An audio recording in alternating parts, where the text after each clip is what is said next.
Okay sir, चलो good evening फिर से एक बार सबको। अच्छा देखो, आज बिजनेस लॉ में क्या टॉपिक डिस्कस करना है, दैट इज़ कॉन्ट्रैक्ट। तो हम लोग बहुत बड़े सेल ऑफ गुड्स के बारे में डिस्कस करेंगे, ठीक है। सेल ऑफ गुड्स एक्ट के बारे में आप लोग नाम तो सुने होंगे ना sir, sale of goods act के बारे में। हेलो, है सर। हाँ सर। तो एक्चुअली ये सेल ऑफ गुड्स एक्ट जो है ना, ये कॉन्ट्रैक्ट एक्ट से ही आप बोल सकते हो इसका जन्म हुआ है। इवन जब सेल ऑफ गुड्स एक्ट अलग से नहीं बना था, तब कॉन्ट्रैक्ट एक्ट में ही इसको बेसिकली जगह मिलता था। पर डे बाय डे, जैसे आप सबको एक चीज़ पता है कि कॉन्ट्रैक्ट एक्ट कब आया है, कोई मुझे डेट बताएगा, मतलब ईयर। कॉन्ट्रैक्ट एक्ट किस साल में आया था, एनीवन? 1872। 1872, thank you sir. तो कॉन्ट्रैक्ट एक्ट आया था 1872 में, और ये जो सेल ऑफ गुड्स एक्ट है ये आया है 1930s में। तो क्या 1872 के टाइम पे बिजनेस नहीं था? हाँ सर, एकदम भरपूर था बिजनेस। 1872 के टाइम पे बिजनेस एकदम टॉप लेवल में था। ब्रिटिश एम्पायर था इंडिया में। इंडिया का जो बात कर रहे हैं सर, इंडिया ब्रिटिश एम्पायर के अंदर था, है ना। तो ब्रिटिश एम्पायर में बिजनेस भरपूर होता था, बट हाँ, बिजनेस के लिए लॉ पहले भी था, ठीक है, पहले भी लॉ था। बट हम लोग जो रिसेंट जो लॉ पढ़ते हैं, एकदम सिंपल, मतलब सीधी बात, कि वो ब्रिटिश जाने के मतलब ब्रिटिश आने से पहले उन्हीं का दिया हुआ कुछ कॉन्सेप्ट से, जिस तरह से वो लोग बिजनेस करता था, ऐसे वो लोग सिर्फ इंडिया में नहीं, ऑल ओवर द वर्ल्ड उनका एम्पायर बना गया था। हाँ, इंडिया उनका मेन था, मतलब इसी से उनको मेन पैसा मिलता था, और उससे वो पूरा दुनिया भर में कुछ ना कुछ करता रहता था, ठीक है। अपना कंट्री को, मतलब इंग्लैंड जो था उसको खाने को नहीं मिलता था, अल्टीमेटली इंडिया का वेल्थ यूज़ करके पेट भराता था। ये सबको पता है सर, दुनिया जानता है कि इंडिया क्या है ब्रिटिश के लिए, या क्या था ब्रिटिश के लिए, not only for the Britishers but before that also. ठीक है, चलो हिस्ट्री में बात तो कर ही लेंगे बीच बीच में, बट पॉइंट है कि ये 1930s में क्या हुआ कि बिजनेस सिनारियो में ना काफ़ी बदलाव आने लगा।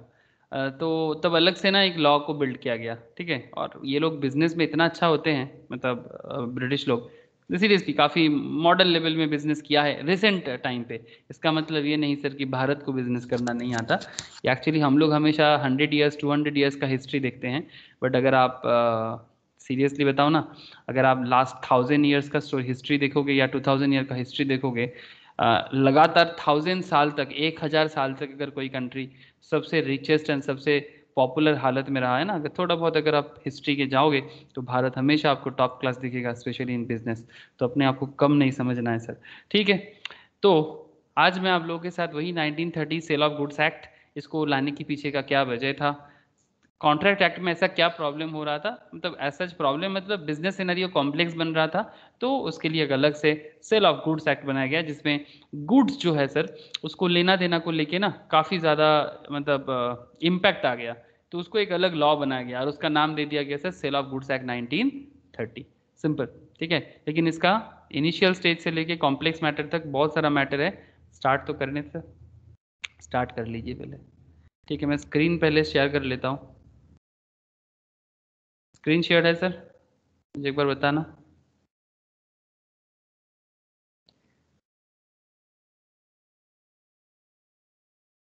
Hello, yes sir. ठीक है। तो सेल ऑफ गुड्स एक्ट 1930, आज तो बात करेंगे formation of the contract of sale. Basically ये कॉन्ट्रैक्ट ऑफ सेल फॉर्म कैसे हुआ, कॉन्ट्रैक्ट ऑफ सेल फॉर्म करने के पीछे का क्या क्या मेन रीज़न है, और ये टॉपिक पढ़ के हम लोग एक्चुअली क्या क्या फटाफट जान जाएंगे, दैट इज इस एक्ट का स्कोप क्या है। कुछ डेफिनेशंस है, जो सर्टेन टर्म्स है, जो specially sale of goods act में बहुत वाइटल भी माना जाता है। इसका मतलब meaning of contract of sale, distinction of sale from other similar contract, sale के साथ कनेक्ट करके सिमिलर टाइप ऑफ कुछ कॉन्ट्रैक्ट होते हैं, look like a sale but not a sale, उसको भी देखना है। कॉन्ट्रैक्ट ऑफ सेल का कुछ फॉर्मेलिटीज़ है, सब्जेक्ट मैटर भी कुछ है, ascertainment of price for the contract of sale, बहुत सारा वाइटल मैटर है। तो चलो सर, हम लोग फटाफट इसका डिस्कशंस कर लिया जाए। ओके, ठीक है। तो अगर आप लोग देखेंगे कि कॉन्ट्रैक्ट ऑफ सेल में क्या क्या एरिया कवर करेंगे, तो जिसमें अगर हम लोग थोड़ा सा फ्लो चार्ट में ध्यान रखें, फ्लो चार्ट दिख रहा होगा सबको, अगर हम लोग थोड़ा सा फ्लो चार्ट में ध्यान दें, आप देख सकते हैं क्या क्या बता रहा है सर। ये जस्ट फ्लो चार्ट है, मतलब कॉन्ट्रैक्ट ऑफ सेल में मेनली जो जो पॉइंट पे हम लोग मेनली फोकस करेंगे, जिसमें हम लोगों को ये भी पता करना है, जैसे बिजनेस होता है ना सर, कोई भी बिजनेस, जैसे बिजनेस होगा तो फिर गुड्स का बिजनेस तो सबसे ज़्यादा होता है, इवन सर्विस से भी ज़्यादा गुड्स का बिजनेस होता है, बिकॉज सर्विस बिना मिले हम लोग जी सकते हैं, बट बिना गुड्स का जीना मुश्किल है। अगर कल फार्मर्स जो भी उनका एग्रीकल्चर है, प्रोडक्ट है, वो गुड्स है, अगर वो खेती ना करे, सिंपल बात है सर, अगर फार्मर्स अपना एग्रीकल्चर जो है वो खेती ना करे, एग्रीकल्चर ना करे, और वहाँ से जो भी चावल हो, राइस हो, व्हीट हो, जो भी वाट एवर बी दी प्रोडक्ट, ठीक है, वो अगर ना बन के हमारे पास आए तो हम लोग तो बिना खा के मर जाएंगे। तो एक्चुअली गुड्स, बेसिकली मैं बोलना ये चाह रहा हूँ सर, तो कोई कुछ भी हो आज के डेट में, फार्मर्स जो भी करता है all over the India and all over the world, जो भी फार्मर्स करते हैं उनका बना हुआ एक एक चीज़ एक्चुअली हमारे शरीर में है। ठीक है, चाहे आप बोलो कि सर हम तो क्या बोलते हैं एग्रीकल्चरल प्रोडक्ट नहीं यूज़ करते, हम तो पैकेज प्रोडक्ट यूज़ करते हैं। अगर कोई बोलेगा कि मैं चिप्स खाता हूँ, लाइक लेज़ का पैकेट खाओ और जो भी बिंगो चिप्स खाओ, उसके लिए भी आलू पहले एग्रीकल्चर करना होगा, आफ्टर दैट आप बिंगो पोटैटो चिप्स या लेज़ का पैकेट बना सकते हो। तो जो देखने में एक पैकेज प्रोडक्ट लगता है, बट वो एक्चुअली प्रोडक्ट तो है ही नहीं, वो तो पहले एग्रीकल्चर है। तो बेसिकली सिंपल बात यही है कि चाहे वो आप कितना भी लग्जरी देखने वाला प्रोडक्ट हो या कितना भी बेसिक देखने वाला नॉर्मल चावल हो, ठीक है, जो बेसिक देखने में लगता है ये क्या है, लेकिन उसी को यूज़ करके दुनिया में हर चीज़ लोगों का पेट भरता है, चावल हो, आटा हो, वॉट एवर। तो ये सारा का सारा गुड्स कैटेगरी में आता है। और ये गुड्स जब सेल किया जाता है, ठीक है, नॉट ओनली लेस का पैकेट, बट ऑल्सो चावल का पैकेट, कुछ भी पैकेट्स हो, बोरा में 50 किलो का बोरा हो, वॉट एवर, ठीक है, पूरा दुनिया भर में बिजनेस हो रहा है, एक कंट्री दूसरे कंट्री के साथ बिजनेस कर रहा है, एक स्टेट दूसरे स्टेट के साथ बिजनेस कर रहा है, एक individual person all over the world के साथ बिजनेस कर रहा है। तो ये पूरा का पूरा बिजनेस का जो सिनारियो है ना, ये सेल ऑफ गुड्स एक्ट में आ गया है, कि अगर आप कभी भी कोई गुड्स के बारे में काम कर रहे हो तो वो पूरा गुड्स ऑफ मतलब सेल ऑफ गुड्स में आ जाता है। जैसे यहाँ पर कुछ पॉइंट्स समरी किया गया है। Contract of sale, you can see here, क्या चीज़ का सेल है sir? Goods. Contract of sale किसका? गुड्स का। गुड्स को यहाँ पर तीन एरिया में डिनोट किया गया है सर, बाइफर्केशन तीन एरिया में किया गया है, existing goods, future goods and contingent goods. Sakshi अभी स्टार्ट हुआ है, डोंट वरी, आराम से शुरू से ही सुन रहे हो तुम, ठीक है। Existing goods, future goods, contingent goods क्या है आगे बात करेंगे। फिर एक कॉन्सेप्ट आ गया है, एग्जिस्टिंग गुड्स भी तीन तरह का हो सकता है, एक बोलते हैं specific goods, as certain goods, अन एज सर्टेन गुड्स। इंटरेस्टिंग। अच्छा, उसके साथ साथ गुड्स के अलावा एग्रीमेंट भी होता है सेल ऑफ गुड्स एक्ट में। ये क्या है जानेंगे, agreement between buyer and seller, agreement between buyer and seller, agreement between buyer and seller. Transfer of property का भी एक केस है, ट्रांसफर ऑफ प्रॉपर्टी, उसका क्या ट्रीटमेंट हो जाएगा इसमें? Immediate transfer. सर हाँ बोलो, हेलो। স্যার বলছি স্যার আমি আজকে বেরিয়ে যাবো। हाँ, কোথায় যাবি যা। না স্যার মানে ক্লাস করতে পারছি না স্যার, মিটিং হচ্ছে সাইডে, এত জোর আওয়াজ হচ্ছে না, শুনতে পাচ্ছি না। ও আচ্ছা, তাহলে ছেড়ে দে, স্কিপ করে দে, আমি পরে ঠিক রেকর্ডিং আছে করে দেবো। না বুঝতে পারে শুধু শুধু থেকে কি করবি। ঠিক আছে স্যার। ঠিক আছে,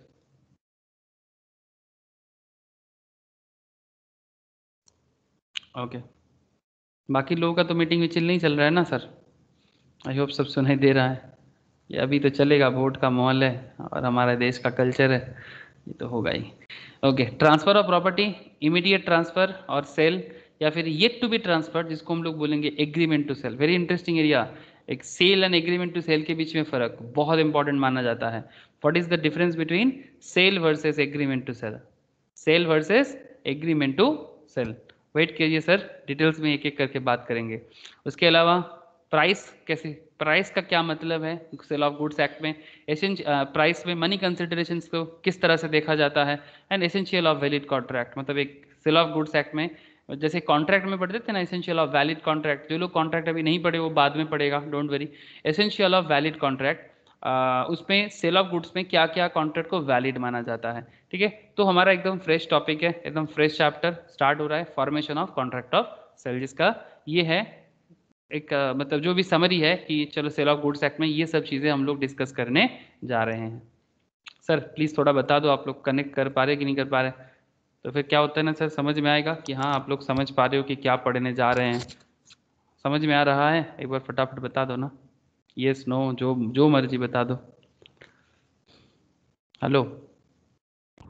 है दादा। Okay Yes, thank sir. You. Okay Vishal, ठीक है। आयुष, राजू, आप लोगों को समझ में आ रहा है ना सर हम लोग क्या पढ़ने जा रहे हैं? Yes sir. Yes sir. Okay ठीक है, ध्यान से सुनो सर, एक एक करके धीरे धीरे ये बात करेंगे। Sale of goods is one of the specific forms of contract, one of the specific forms of contract recognized and regulated by law in India. Recognized and regulated by law in India. Sale is typical bargain. Sale क्या होता है? Typical bargain between buyer and seller. It's an interesting words. The typical bargain between buyer and seller. हम सभी को पता है bargain करना, मुझ भी तो एकदम बहुत खराब है, मैं बार्गेन कर ही नहीं सकता, मतलब कर पाता ही नहीं। मतलब बार्गेन में क्या होता है कि वो सामने वाला एक दाम बोलता है, फिर आपको उसके अगेंस्ट में अपना एक दाम रखना पड़ता है। मैं बहुत ख़राब हूँ इसमें। इसके लिए थोड़ा सा मार्केट नॉलेज बहुत चाहिए, स्पेशली प्रोडक्ट लेने का।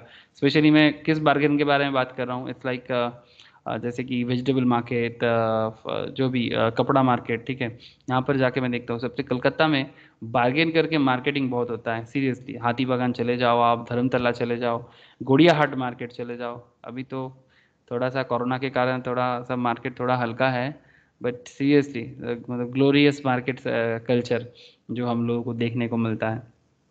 तो जो भी हो, sale is a typical bargain between the buyer and the seller. The Sale of Goods Act 1930 allows the parties to modify the provisions of the law by express stipulations. However, in some cases, this freedom is severely restricted. In some cases, this freedom is severely restricted. I will discuss. Sale of Goods Act 1930 is an act to define and amend the law relating to the sale of goods. It extended the whole of India. It came into the force on 1st July 1930. पहले एक बात हुआ करता था कि it extends to the whole of India except the states of Jammu Kashmir, but sir वो दिन और देखना नहीं पड़ेगा सर। ये हमेशा हम लोग पहले लॉ में ना बार बार एक चीज़ लिखना पड़ता था लीगल लॉ में कि this law is extends to the whole of India except the states of Jammu Kashmir. अरे भाई, देश जब एक है तो फिर बार बार दूसरे के लिए अलग लॉ का क्या मतलब है? जो भी हो सर, एक गलती हो गया था, उसको सुधारा गया है, ठीक है। उसके लिए हम लोग सभी को मतलब एक होना पड़ेगा, ताकि सीरियसली ये जो जम्मू कश्मीर है ना, इस पर एक अलग ही लॉ, उनका लोकल लॉ फॉलो होता था। ये कोई भी आता है हमारे कंट्रीज़ में और चेंज कर देता है, जो मर्जी जात पात के आधार बनाते हैं और भारत का इमेज बिगाड़ देता है, और फिर बोलते हैं कि ये लॉ एप्लीकेबल नहीं है, दूसरा लॉ एप्लीकेबल नहीं है। श्यामा प्रसाद मुखर्जी का एक बहुत अच्छा बात है, अब यहाँ पे बीजेपी वाला बात नहीं आएगा सर। श्यामा प्रसाद मुखर्जी एक बहुत अच्छा बात किया है सर, आप लोग पार्टी वगैरह मत समझ लेना। उनका कहना था कि एक देश में, ध्यान से सुनना बात को, श्यामा प्रसाद मुखर्जी द एस्टेब्लिशमेंट, मतलब जो आशुतोष मुखर्जी, ठीक है, जो फेमस टीचर थे जिसके नाम पे Ashutosh college in Kolkata and Shyama Prasad Mukherjee के नाम पे भी कॉलेज है, और भारत में बहुत जाने वाले सर फ्रीडम फाइटर में भी से एक है, और बीजेपी का फाउंडर मेंबर में से एक है। तो जनता दल के नाम से जाना जाता था बीजेपी। तो उनका एक कहना था कि एक देश में दो विधान, दो निशान और दो प्रधान नहीं हो सकता। सीरियसली आप बात को समझना, देश जब एक है तो दो निशान नहीं होना चाहिए। जम्मू कश्मीर का एक अलग झंडा हुआ करता था, डिफरेंट फ्लैग हुआ करता था। मैं क्यों बात कर रहा हूँ? एज पर दी लॉ बात कर रहा हूँ, ठीक है। पार्टी मत खींच लेना कोई, सर फिर से कहाँ से ये सब आ गया। डिफरेंट फ्लैग हुआ करता था हमेशा, 370 हटाने से पहले यही हुआ करता था। अभी भी उन लोगों का मांग है कि कश्मीर पे डिफरेंट फ्लैग होगा। क्यों? कश्मीर ऑलवेज इंडिया का है। आप 5000 साल पुराना हिस्ट्री निकाल के देख लो, कल का हिस्ट्री भी देख लो और उससे पहले का हिस्ट्री भी देख लो और 5000 साल पुराना हिस्ट्री भी देख लो। जिनको देखना है, पूरा दुनिया को पता है कश्मीर क्या है, और कश्मीर में उसका सबसे बड़ा प्रूफ क्या है कि हमारा जितना सारा मतलब इंडियंस का मैक्सिमम जो डिवोटेड गॉड है, उनका सभी का मंदिर कश्मीर में दिखता है, चाहे वैष्णो देवी माता हो या फिर आपका अमरनाथ यात्रा, ठीक है, यहीं से केदारनाथ, अमरनाथ, वैष्णो देवी माता, ये सब जम्मू कश्मीर में ही है, ठीक है। तो यहीं से, और या फिर आप कभी अगर आप कश्मीर विजिट करोगे ना, मैं 2-4 जगह विजिट करके आया, श्रीनगर एंड ये सब एरिया में, आपको वहाँ पर बहुत सारा रुइंस दिखेगा जो मतलब हमारा बहुत पुराना, मतलब जिसके बारे में हम लोग रामायण के टाइम का बात सुने हैं सर। वैसा जैसे कि एक टेम्पल में देखा था परशुराम जी का, जो रामायण के टाइम से परशुराम जी के बारे में लोग सुने हैं, तो वो परशुराम का टेम्पल भी वहाँ पर दिखेगा, ठीक है। तो लॉट्स ऑफ, तो इसका कनेक्शन करने का जरूरत नहीं है। तो श्यामा प्रसाद मुखर्जी का बहुत सुंदर कहना था, देश एक है तो फिर दो फ्लैग क्यों, दो झंडा क्यों आएगा, दो निशान नहीं होना चाहिए, दो विधान नहीं होना चाहिए, मतलब दो तरह का लॉ, कश्मीर का लॉ अलग, इंडिया का लॉ अलग, लेकिन कश्मीर इंडिया का पार्ट है, ये कैसा बात हुआ, ये नहीं होना चाहिए था। एंड तीसरा बात था कि दो प्रधान, मतलब इंडिया का प्रधान जो प्रधानमंत्री हमारे बनते हैं जो भी जिस टाइम पे, और एक दूसरा कश्मीर के लिए अलग प्रधानमंत्री बनाया जाता था, कश्मीर को अलग कंट्रोल करने वाला था, सिर्फ मिलिट्री इंडिया का होगा और बाकी प्रधान उनका होगा, ये कैसा भारत का अंदर सेटलमेंट चल रहा है। तो ये अच्छा बात नहीं है। तो अच्छा बात है सर ये वाला कॉन्सेप्ट जो भी गवर्नमेंट करे, एक बहुत अच्छा स्टेप्स लिया गया है। कंट्री का स्ट्रक्चर, कंट्री का मैप, जैसे आपका घर का स्ट्रक्चर हमेशा सेफ सिक्योर होना चाहिए कि नहीं चाहिए। अगर आपको रोज पता है कि जिस जगह में आप रहते हो, क्या पता वो आपका है कि किसी और का है, आप मेरा बात को समझना। जैसे आप लोग जो बंगाल से हो, बंगाल से, जो बिहार से हो, बिहार से, जो आसाम से हो, आसाम से, कोई मणिपुर से है, कोई जिसका जहाँ भी घर हो, ठीक है, आप एक मेरा बात कहना समझना। सपोज आप वेस्ट बंगाल में जिस पर्टिकुलर जगह में रहते हो, ठीक है, अब मेरा ही बात कर लेते हैं। मैं कोलकाता में रहता हूँ, कृष्णपुर एरिया में, एंड झारग्राम में मेरा नेटिव है, ठीक है। सपोज मानो कि यहाँ पर मैं, जहाँ पर मेरा घर है, ये मेरा घर का एक एरिया मान के चलता हूँ मैं, ठीक है। कल मुझे नहीं पता कि जिस एरिया में हम रहते हैं वो एरिया मेरा है या किसी और का है, ये मेरा है या किसी और का है। तो अगर आपका पूरा घर का आसपास का जो बॉर्डर एरिया है इसको लेके कंफ्यूज, तो फिर आपका जीना हराम हो जाएगा, अब जीना मुश्किल हो जाएगा आपका। तो इसको एक हमेशा एक प्रॉपर कॉन्सेप्ट में लाना चाहिए। कंफ्यूज्ड कॉन्सेप्ट में कभी एक कंट्री बढ़ नहीं सकता, चाहे वो लॉ हो, चाहे वो देश का बॉर्डर का इश्यूज हो, चाहे वो देश के अंदर फ्लैग का इश्यूज हो, एंड लीगल मैटर हो। आई होप यू अंडरस्टैंड कि लॉ में ये वाला बात हटने के पीछे कितना बड़ा बात है सर। आई डोंट नो आप लोग अंडरस्टैंड कर सकते कि नहीं सकते, बट मुझे लगता है आप लोगों को समझना चाहिए, इसलिए मैंने थोड़ा बताया। ये जो एक देश में दो विधान, दो निशान एंड दो प्रधान नहीं होना चाहिए, ये सब वेरी इंटरेस्टिंग कॉन्सेप्ट एंड बहुत मतलब क्या बोले सर, राष्ट्रवादी कॉन्सेप्ट है। ये देश हमेशा आगे होना चाहिए।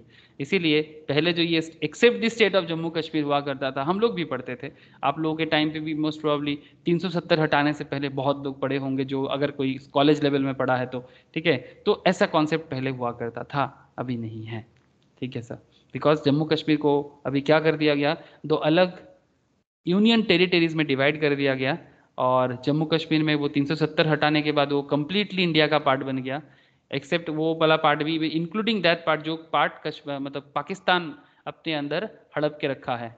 इवन चाइना जो पार्ट, जैसे कि ये कान चाइना के रखा है और ये वाला जो एरिया है वो पाकिस्तान हड़प के रखा है, लेकिन फिर भी पूरा का पूरा कश्मीरी हमारा है एज पर दी लीगलिटीज।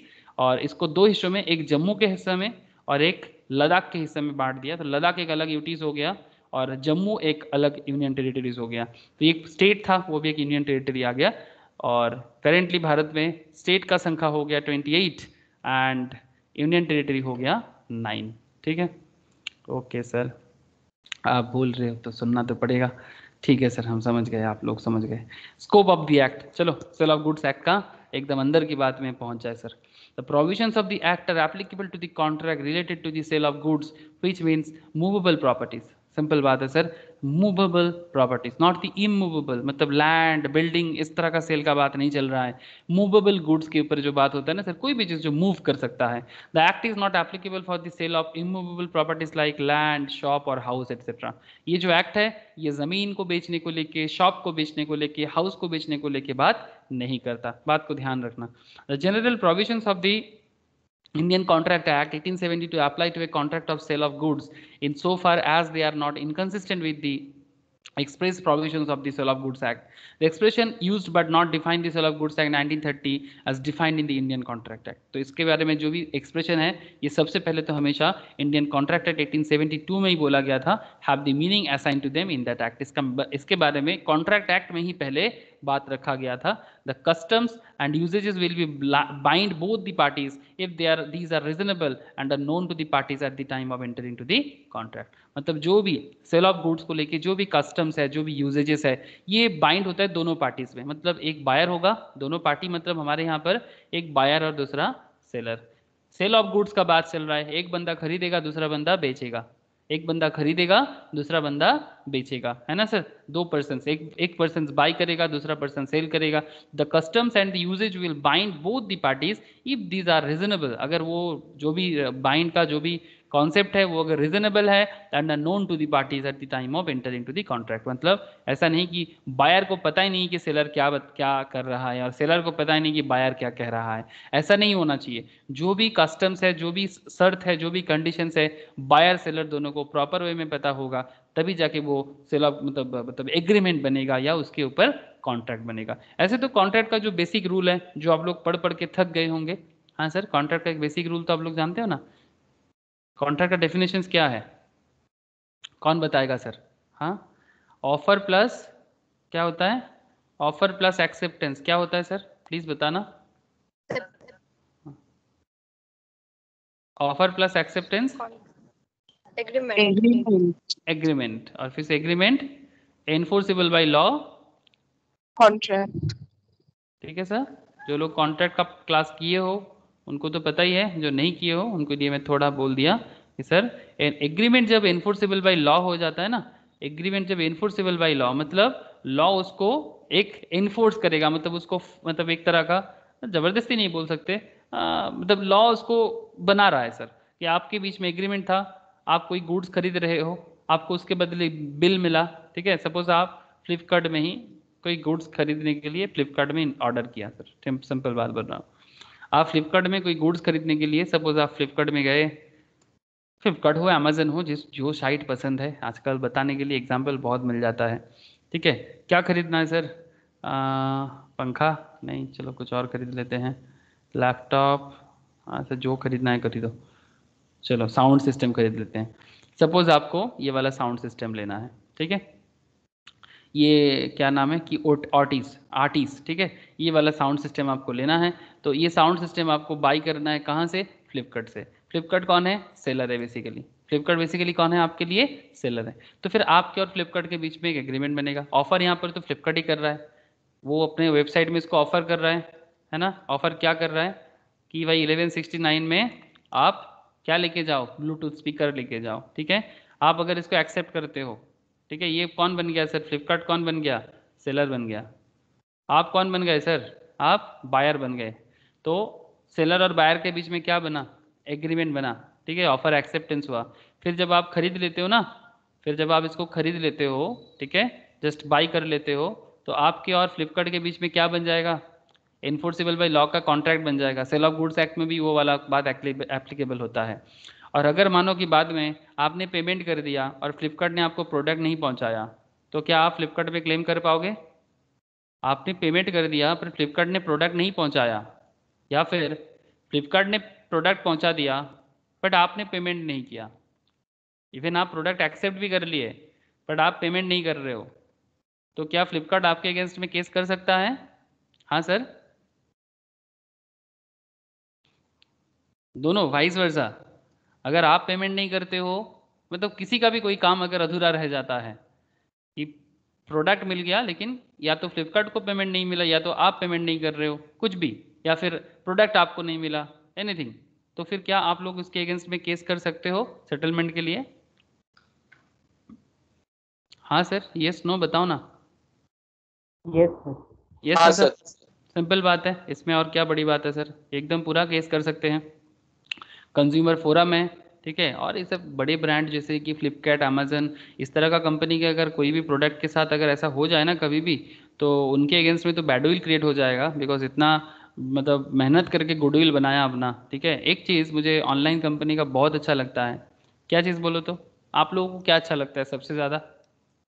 मुझे इस ऑनलाइन कंपनी का सबसे अच्छा लगता है कि रिटर्न पॉलिसी।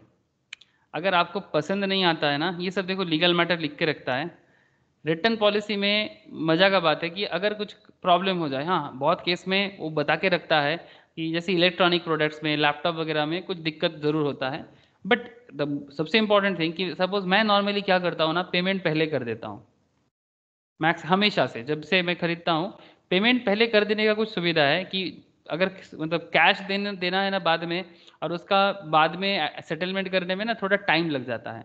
बट अगर ऑनलाइन पेमेंट कोई पहले ही कर देता है ना, जैसे कि मैं करता हूँ सर, इसमें मुझे क्या पता चला कि अगर आप पेमेंट ऑनलाइन में कर दोगे और बाद में मानो कि आपको प्रोडक्ट पसंद नहीं आया, ठीक है, या फिर किसी कारण से आप इसको रिटर्न करना चाहते हो, तो वो आप रिटर्न जनरेट करते हो, वो लोग आगे लेके जाता है, ठीक है, और जैसे वो लोग लेके जाता है तुरंत पैसा मतलब अकाउंट में क्रेडिट कर देता है, अगर प्रोडक्ट सही है। ऑब्वियसली मैंने ऐसा प्रोडक्ट थोड़ी ना वापस करना है जो प्रोडक्ट खराब है या फिर यूज्ड किया गया है, ऐसा तो नहीं करना चाहिए। जो ऑब्वियसली अनयूज्ड है, मुझे किसी कारण से लेना नहीं है, मैं संगे संग रिटर्न कर दिया या फिर फॉर सम रीजन मैं रिटर्न कर दिया, तो फिर वो रिटर्न करने के बाद ना पेमेंट फटाफट हिट हो जाता है, मतलब वो फटाफट पेमेंट जो हो गया था वो भी रिटर्न में क्रेडिट कर देता है। क्या आप लोगों का ऐसा एक्सपीरियंस है ऑनलाइन कंपनीज के साथ, स्पेशली फ्लिपकार्ट हो, अमेजन हो, जो भी थोड़ा सा? हाँ, मेरा ऐसा ये एक्सपीरियंस मुझे सबसे बेहतर लगता है कि ये लोग ये विश्वास जीता है। जो पहले नॉर्मल हमारे घर के बगल वाला जो दुकानदार होता था वो भी झमेला करता था, अगर आप लेके आते हो ना सेकेंड टाइम अगर जाके बोलते हो कि दादा पसंद नहीं आ रहा है, आप ना इसको चेंज कर दो, ठीक है, या फिर मुझे ना कुछ ठीक नहीं लग रहा है, आप मुझे दूसरा कोई दे दो, इतना ज़्यादा चिल्लाएगा आप पे। नहीं नहीं, ये सब नहीं होगा, जैसे हमारे बंगाल में ऐसे बोलते हैं, अरे কি যখন তখন বিরক্ত করছেন, একটা জিনিস পছন্দ করতে পারেন না, हैं? अरे क्या मैं सही बोल रहा हूँ सर? जस्ट एक्सप्रेशन समझना मेरा, कि जो दुकानदार लोग चिल्लाते हैं, या अगर प्रोडक्ट को लेके अगर कोई 2 बार कस्टमर 3 बार 4 বার आ जाए तो वो कैसे चिल्लाते हैं, ऐसे ही बोलते हैं ना, কি যে বিরক্ত করেন সবসময়, একটা জিনিস পছন্দ করেন না, একটা 100 টাকার জিনিসের জন্য এতবার বিরক্ত করছেন। हाँ, क्या मैं सही बोला सर? मतलब एक 100 रुपये के प्रोडक्ट के लिए आप इतना झमेला कर रहे हो, दिमाग खराब करके रख दिया। ऐसा होता है ना, जो नॉर्मल ट्रेडिशनल सिस्टम पे जो बिजनेस था, जो ये लोग नहीं करता है, ये सन नो सर, यस सर। है ना? तो ये एक अक्कड़ का बात हो जाता है, बट इसी का तो फायदा लिया, कस्टमर सर्विस जो है इसी का फायदा उठा लिया, और क्या है? क्या बिजनेस बगल वाला दुकानदार लोग नहीं करता है? मुझे तो बहुत अच्छा लगता है उनका बिजनेस भी, बट मुश्किल यही है कि कस्टमर का जो फीलिंग है ना, वो फीलिंग को पकड़ लिया कि कस्टमर चाहता क्या है, और कस्टमर जो चाहते हैं उसके साथ ये लोग एकदम अपना बिजनेस कॉन्सेप्ट को ना डेवलप कर लिया। कस्टमर को जो जो चीज़ें पसंद है उतना रिस्क उठाने के लिए वो लोग रेडी हो गया, ठीक है। हाँ, ऑब्वियसली पहले स्टार्टिंग तो किया था ये लोग किताब बेचने के लिए, फिर धीरे धीरे जब इनका कॉन्सेप्ट बिल्ड होने लगा ना, फ्लिपकार्ट एक दिन में नहीं बन गया सर। फ्लिपकार्ट तो पहले सिर्फ बैंगलोर का 45 किलोमीटर रीजन में सिर्फ किताब बेचता था, ये सचिन बंसल और बेनी बंसल, सीरियसली। उसके बाद जब धीरे धीरे इनका किताब बेचने का जो कॉन्सेप्ट है इतना पॉपुलर हुआ, प्रॉफिट ज़्यादा कुछ नहीं किया था, लेकिन ना एक चीज़ हो गया था कि किसी को भी किताब का ज़रूरत होता था ना तो फ्लिपकार्ट में ही ऑर्डर करता था। 2000 मुझे याद है 2010-11 तक, 2010-11 इवन 12 तक भी फ्लिपकार्ट सिर्फ नोन फॉर बुक्स, जैसे अमेजोन में भी बुक्स मिलता है, फ्लिपकार्ट में भी लोग किताब के लिए लोग फ्लिपकार्ट को यूज़ करता था। फिर उसके बाद धीरे धीरे वो लोग देखा भाई किताब क्यों, लोग तो हर चीज़ लेना चाह रहा है, तो क्यों ना इसको मतलब एक्सपैंड किया जाए। और फिर धीरे धीरे जब इनके बिजनेस पे लोगों को लगा कि भाई दम है, बड़े कंपनीज को भी लगा कि इसके थ्रू से अच्छा मार्केट में पहुंच सकते हैं, तब धीरे धीरे बड़ा कंपनी आ गया सर। जापान में सॉफ्ट बैंक है जो बड़ा वेंचर कैपिटलिस्ट फार्म है, वो आ गए। फिर उसके बाद तो वालमार्ट अभी 80% कैपिटल, अभी तो $1 बिलियन कंपनी है सर, $1 बिलियन कंपनी है। इंडिया का one of the most valuable companies में से एक है जो इंडिया में बिजनेस करता है, ठीक है। तो इस तरह से तो बिजनेस बन जाता है सर, आप लोग जानते हो, ठीक है सर। बिजनेस के बाद फिर कभी करेंगे, okay. So the provisions of the act are applicable to the contract related to the sale of goods, which means movable properties. The act is not applicable for the sale of immovable properties. ये सब आप समझ गए, मुझे और कुछ नहीं बोलना है इसमें। Definitions में सर कुछ important खास definitions है, खास, obviously खास क्यों, आगे देखो ना सर कितना खास definitions है, आपको समझ में आएगा। सिंपल बात है बट बहुत खास है। The Sale of Goods Act 1930 defines the terms which have been frequently used in the act, which are as follows: buyer and seller. What is the meaning of buyer and seller as per the Sale of Goods Act? Buyer means a person who buys or agree to buy goods. Buyer वो होते हैं as per section subsection 2 as per section 2 subsection 1 as per section 2 subsection 1। ये क्या है?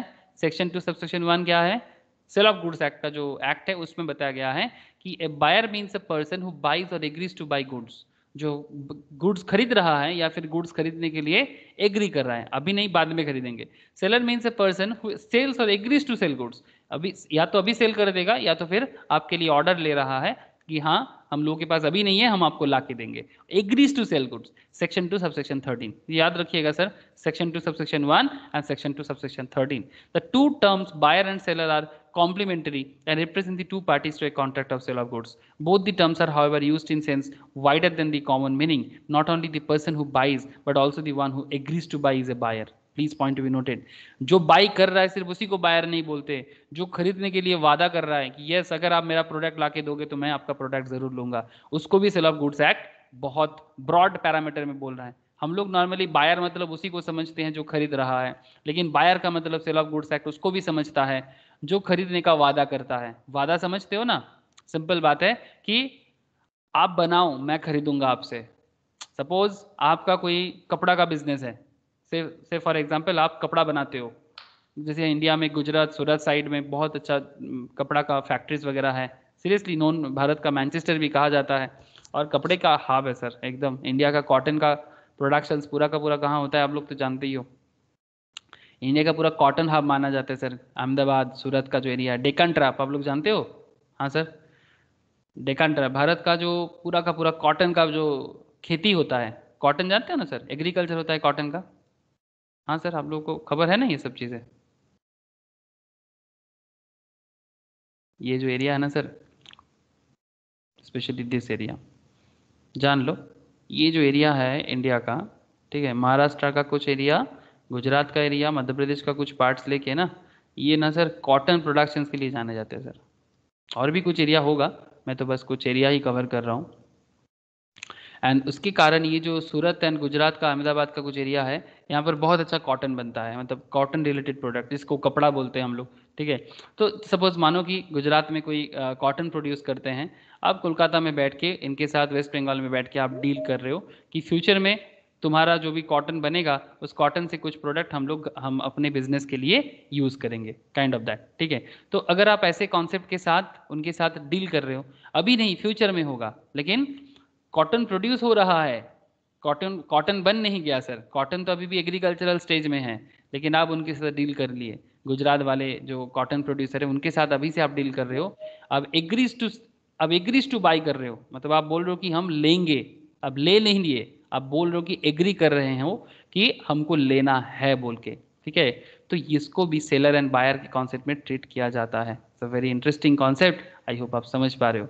तो buyer and seller के बारे में सेक्शन 2 सबसेक्शन 1 बायर के बारे में एंड सेक्शन 2 सबसेक्शन 13 सेलर के बारे में कहा गया है सर। सिमिलरली ये seller means not only person who sells but also person who agrees to sell. आगे बात करेंगे, sale and agreement to sell पे बात करेंगे। बिफोर दैट कुछ और इंपॉर्टेंट डेफिनेशन एक बार फटाफट देख लिया जाए।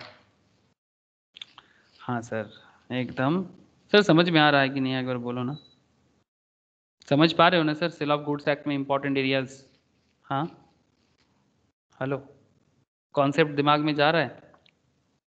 Yes sir, yes sir. Okay sir.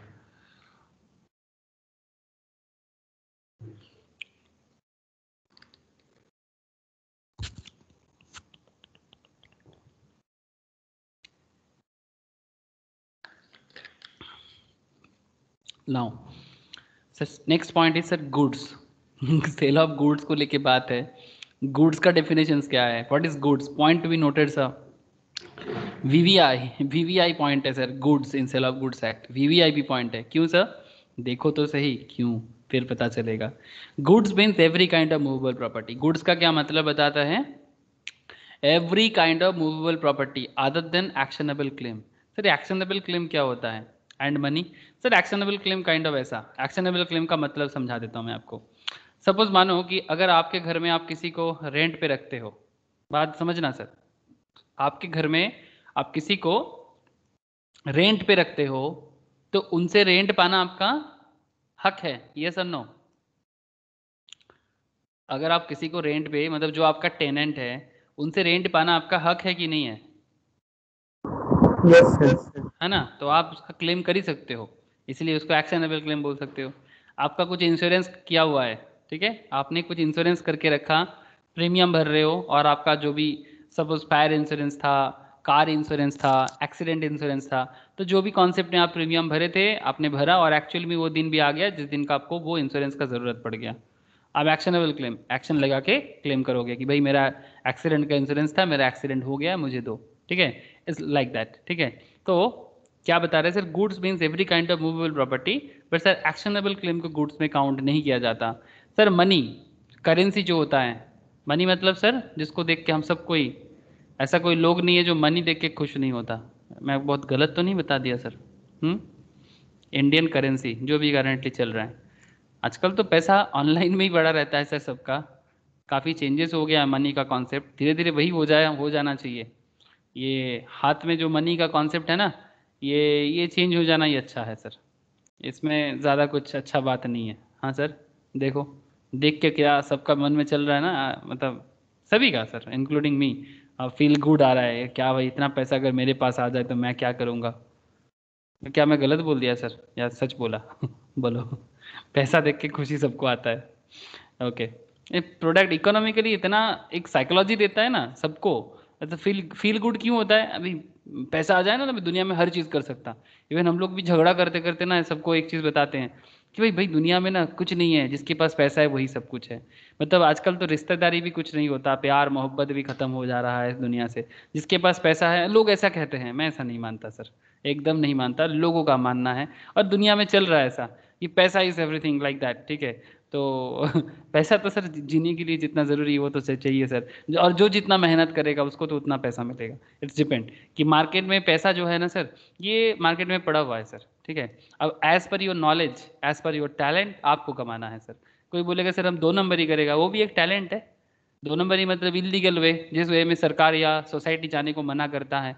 अगर आपको वो वाला वे अच्छा लगता है आप जा सकते हो, सज़ा मिलेगा, ठीक है। तो 2 नंबर ही हो 1 नंबर ही हो, आप दोनों कर सकते हो। 1 नंबर ही मतलब जिस वे में जाना चाहिए आप उस वे में करके, जैसे कि जो टैलेंटेड क्रिकेटर है, जो टैलेंटेड एक्टर एक्ट्रेसेस है, वो अपना मेहनत से कमाते हैं और हम लोग उसको देते हैं, जलने वाला बात तो कुछ है नहीं। तो पैसा सबके लिए है सर, सोसाइटी बस एक चीज़ का बस मुझे इच्छा है कि जो नॉलेज का सोर्स है इसका इक्वल डिस्ट्रीब्यूशन हो, सबको इक्वल पढ़ने का मौका मिले, सबको इक्वल हेल्थ का डिस्ट्रीब्यूशन मिले, मतलब हेल्थ फैसिलिटीज़, ऐसा नहीं कि जो बड़े शहर में रहते हैं उसी को अच्छा हेल्थ फैसिलिटीज़ मिले, हर किसी को मिले। Health and education, health education food, ये तीनों का कॉन्सेप्ट अगर सबके लिए बराबर हो जाए बस, बाकी तो सर दुनिया सबके हाथ में आ सकता है। ये मेरा मानना नहीं है सर, दुनिया का मानना है। जो भी हो, मनी को sir sale of goods act में काउंट नहीं किया जाता, पॉइंट टू बी नोटेड। हाँ sir, this is not goods, okay, this is not goods, ठीक है सर। तो फिर goods means every kind of movable property other than actionable claim and money, okay, other than actionable claim and money. तो money भी हम लोग खरीद सकते हैं, लेकिन इसको कभी भी गुड्स नहीं बोल सकते। एंड इंक्लूड्स, ध्यान से सुनना, include stock and shares. Goods means every kind of movable property other than actionable claims and money and include stock and shares. Growing crops, stock and share मतलब सर स्टॉक मार्केट में जो share लोगों के पास होता है ना उसको goods के अंदर काउंट किया जाता है सर, ठीक है। Stock and shares. Growing crops, growing crops क्या होता है? ग्रास क्या होता है? Things attach to or forming part of the land which are agreed to be served before sale or under the contract of sale. ध्यान से सुनना, ये स्टॉक मार्केट में तो ये बाइंग सेलिंग तो आएगा ही सर, आप लोग जानते हो स्टॉक मार्केट में ये बाई सेल का कॉन्सेप्ट कैसा कॉन्सेप्ट है। अब मैं आपको 2-3 चीज़ एक बार बार करके बोलूँगा। शेयर मार्केट का जो लोग पढ़ाई करते हो, जैसे कि यहाँ पर प्रिया हो, रोशनी है, यहाँ पर ज्योति नहीं है शायद, ठीक है। आप लोग जानते हो सर स्टॉक मार्केट में स्नेहाशीष भी है, स्टॉक मार्केट में कैसे शेयर बाई सेल होता है ना सर? होता है कि नहीं होता? स्टॉक मार्केट में क्या होता है एक्चुअली, शेयर स्टॉक को क्या खरीदा, क्या किया जाता है, बाई सेल, यही सब तो होता रहता है। सही की गलत सर बोलो? आपको यहाँ पर तो पता नहीं चलेगा बाई सेल का कॉन्सेप्ट। जैसे ये रिलायंस का शेयर चल रहा है तो ये बाई करना है, सेल करना है, ये आपको ब्रोकिंग कंपनी के आपका जो भी डीमैट अकाउंट होल्डिंग है ना उसके थ्रू से ही आप इसको देख सकते हो। यहाँ पर नहीं देख पाओगे, यहाँ पर बाई सेल का बटन नहीं होता बिकॉज ये खरीदने वाला जगह नहीं है। खरीदा तो सर स्टॉक एक्सचेंज के थ्रू से होगा और वो आपका मतलब जो रेलिवेंट ब्रोकर है जिसके थ्रू से आप मार्केट में एंट्री करना चाहते हो, अब उसी के थ्रू से कर सकते हो। मैं बस आपको एक बार दिखाया स्टॉक मार्केट रिलेटेड टॉपिक जो था इसलिए। तो स्टॉक या शेयर्स जो भी आप होल्ड करोगे उसको भी सेल ऑफ गुड्स एक्ट में माना जाता है। सर एक पॉइंट था forming part of the land, ध्यान से बात को समझना। Forming part of the land, ये जो बात कर रहे हैं, growing crops, grass and things attach to or forming part of the land. हाँ बोलो सर बोलो। सर आउटडेटेड करेंसी गुड्स में आता है। आउटडेटेड करेंसी, हाँ वो आ सकता Yes. है। जो करेंसी अभी मार्केट में नहीं चलता, एंटिक हो गया है, वो गुड्स में आ जाएगा। वो मूवेबल है तो क्यों नहीं आएगा। ठीक है, अब उसके ऊपर कोई अलग रूल लगा के रखा है, कुछ बैन का रूल लगा के रखा है, अगर ऐसा कॉन्सेप्ट है तो फिर उसको सोचना पड़ेगा। बट एक नॉर्मल गुड्स की तरह वो जरूर आ सकता है। ठीक है, बट नॉर्मल मनी जो मार्केट में चलने वाला मनी है वो तो कभी नहीं आएगा। ठीक है, नॉर्मल मनी तो कभी नहीं आएगा। ठीक है, और ये जो ग्रोइंग क्रॉप्स ग्रास, ये क्या हो गया, ये इसके बारे में एक बार देख लो। ग्रोइंग क्रॉप्स मतलब, ग्रोइंग क्रॉप इंटरेस्टिंग है सर। ग्रोइंग क्रॉप मतलब इसको गुड्स क्यों माना जाता है, इसका कॉन्सेप्ट समझना। जैसे कि मानो यहाँ पर जो भी एग्रीकल्चर, जैसे कि मोस्ट प्रोबेबली ये आपका क्या कौन सा खेती चल रहा है, ये तो मुझे लग रहा है क्या कौन सा साग होगा सर, पता नहीं। अच्छा, ये आपका है चावल का, हाँ most probably yes, rice production चल रहा है। ग्रोइंग क्रॉप्स, तो ये राइस का जो एग्रीकल्चर हो रहा है, ये अभी इसके पेड़ से अलग नहीं हुआ और अभी भी मिट्टी के साथ है, मतलब ग्राउंड के साथ अटैच्ड हुए सर। लेकिन ये ग्राउंड के साथ अटैच्ड है, फिर भी इसको गुड्स माना जाता है एज पर द रूल्स। जैसे अभी फार्म लॉ को लेके जो बात चल रहा है, ठीक है फार्म लॉ में नहीं जाएंगे, बट मैं आपको इतना ज़रूर बोलूँगा कि सर कॉन्ट्रैक्ट फार्मिंग तो मार्केट में चल रहा है। कॉन्ट्रैक्ट फार्मिंग जो है इंडिविजुअल कॉन्सेप्ट में मार्केट में ऑलरेडी अवेलेबल है। आप लोग जानते हो कि नहीं जानते। इवन कॉन्ट्रैक्ट फार्मिंग के बारे में मैं आपको क्या बताऊं, चाणक्य मतलब जब मौर्य डिनेस्टी था सर इंडिया में, तब कॉन्ट्रैक्ट फार्मिंग बहुत फेमस था। मैं आपको आगे आगे बताऊंगा फ्यूचर गुड्स के बारे में जब बताने जाऊंगा। ये एक्चुअली फ्यूचर गुड्स में आ जाता है कि जो गुड्स ऑलरेडी लैंड में बन रहा है बट अभी तक मेरे हाथ में नहीं आया, जब से धान लगाया गया है, जब से राइस या पैडी लगाया गया है, तब से ये बन रहा है, अपने ज़मीन के साथ बन रहा है। तो ये फ्यूचर में धान बनेगा, फ्यूचर में राइस बनेगा, या पैडी जो भी बोलते हो आप, पैडी बनेगा। तो ये मैं इसको यहाँ से लेके मार्केट में सेल करूँगा। तो जब तक ये बन रहा है तब भी ये गुड्स माना जाएगा। ठीक है, तो ग्रोइंग क्रॉप्स या फिर ग्रास, ठीक है, ग्रास का भी बहुत बड़ा इकोनॉमिकल वैल्यू है, आप लोग जानते हो, बहुत अच्छा इकोनॉमिक वैल्यू है। ऑस्ट्रेलिया से ग्रास लाके इंडिया में ग्राउंड बनाया जाता है, आप लोग जानते हो। इवन ये जो ईडन गार्डन में जो ग्रास लगा हुआ है, ये ऑस्ट्रेलिया से बुलाया गया है। इवन ये जो रिसेंटली जो गुजरात में बड़ा स्टेडियम बना है, वर्ल्ड लार्जेस्ट क्रिकेट स्टेडियम, वहाँ पर भी जो ग्रास और पीच में जो मिट्टी लगाया गया है ना, वो भी ऑस्ट्रेलिया से लाया गया है, कुछ रीज़न के लिए किया गया है, तो वो खरीदना पड़ता है ना। तो एग्जैक्टली, तो growing crops, grass, these are actually part of goods. ठीक है सर, समझ में आ रहा है। हेलो, समझ में आ रहा है sir. Goods Yes. means okay sir. Agreed to serve before sale or under the contract of sale. Section 2 subsection 7 में इसके बारे में कहा गया है, तो सेक्शन प्लीज याद रखिएगा। Actionable claims are claims which can be enforced only by an actions और शूट। फॉर एग्जांपल डेब्ट, हाँ ये भी एक अच्छा एग्जांपल है। डेब्ट मतलब क्या सर, मतलब आपका किसी के पास कुछ लोन है, ठीक है, आप किसी को कुछ लोन दे के रखे हैं, ठीक है, तो लोन कोई सेल नहीं होता सर, तो लोन को इसके अंदर नहीं लिया जाएगा। डेब्ट मतलब बेसिकली क्या, लोन। तो अगर आपने किसी को लोन दे के रखा, तो क्या आप उससे वो लोन क्लेम कर सकते हो, ये सर नो। अगर आपने किसी को कुछ लोन दे के रखा, या फिर बैंक अगर किसी को लोन दे के रखा, तो क्या बैंक क्या उस लोन को रिक्लेम कर पाएगा, ऑब्वियसली कर पाएगा। लोन ऐसे नहीं दिया था, विद इंटरेस्ट के लिए लोन दिया था, बिजनेस है उनका। ठीक है, तो यहाँ पर बता रहे sir actionable claims are claims which can be enforced only by an action और शूट। ठीक है, मतलब अगर वो प्रॉपर टाइम पे नहीं देता है तो उसके रिगार्डिंग एक्शन लिया जा सकता है, केस सू किया जा सकता है। ठीक है, फॉर एग्जांपल डेब्ट is not a movable property or goods, even the fixed deposits are considered as goods under the section 176 of the Indian contract act, read with section 2 subsection 7 of the sale of goods act. Fixed deposit receipts जो है ना sir, ये goods माना जा सकता है, but डेब्ट नहीं। Even the fixed deposit receipts are considered as goods, section 176 of the Indian contract act. मतलब एफडीआर जो होता है सर, वो तो डेब्ट नहीं होता ना। मैं बैंक में फिक्स डिपॉजिट ओपन किया, तो वो बैंक ने मुझे एफडी सेल किया, बदले में वो हमें इंटरेस्ट देता है, तो वो डेब्ट नहीं है। डेब्ट is not a movable property. ठीक है, तो ये बात ध्यान रखना। Actionable claims are claims which can be enforced only by an action और शूट। फॉर एग्जांपल डेब्ट is not a movable property or goods, even the fixed deposits are considered as goods under section 176 of the Indian contract act, जिसको हमेशा रीड करना चाहिए sale of goods act 2 subsection 7 के साथ, क्योंकि एफडीआर के बारे में कॉन्ट्रैक्ट एक्ट में उसको गुड्स के बारे में फिक्स डिपॉजिट रिसिप्ट्स को बताया गया। ठीक है, तो ये थोड़ा सा हटके था, ये एफडीआर के बारे में जो था। Goods include both tangible goods and intangible goods. हाँ, ये भी बात थोड़ा ध्यान रखना सर, गुड्स का मतलब टेंजिबल एंड इंटेंजिबल दोनों होते हैं। यही सब तो छोटा छोटा एमसीक्यू सवाल कर लेता है और उसी में सब धुंधला दिख जाता है कि सर समझ में नहीं आया। Goods include both tangible goods and intangible goods. Like intangible में गुडविल आ सकता है सर, कॉपीराइट आ सकता है, पेटेंट आ सकता है, ट्रेडमार्क आ सकता है, एट्सेट्रा। जैसे आप लोग जानते हो कि कंपनी का जो पेटेंट है, ट्रेडमार्क है, बहुत वैल्यूएशन है सर, है ना? अरे वैल्यूएशन है कि नहीं है? ऐसे कि वैल्यूएशन है कि नहीं है, एक छोटा कॉन्सेप्ट में आप समझ सकते हो। चलो, एक छोटा कॉन्सेप्ट क्या है, ट्रेडमार्क, कॉपीराइट। पहले तो ट्रेडमार्क में बात कर ले। ट्रेडमार्क याद आ गया मुझे। ट्रेडमार्क बोलते ही मुझे दिमाग में क्या आया जानते हो सर? आईफोन का दिमाग आ गया सर, आईफोन का ट्रेडमार्क याद आ गया सर। आप लोग अगर जो गलत ना बताना सर, मैं जो सोचता हूँ मैंने देखा है सर मार्केट में लोगों को करते हुए, ठीक है।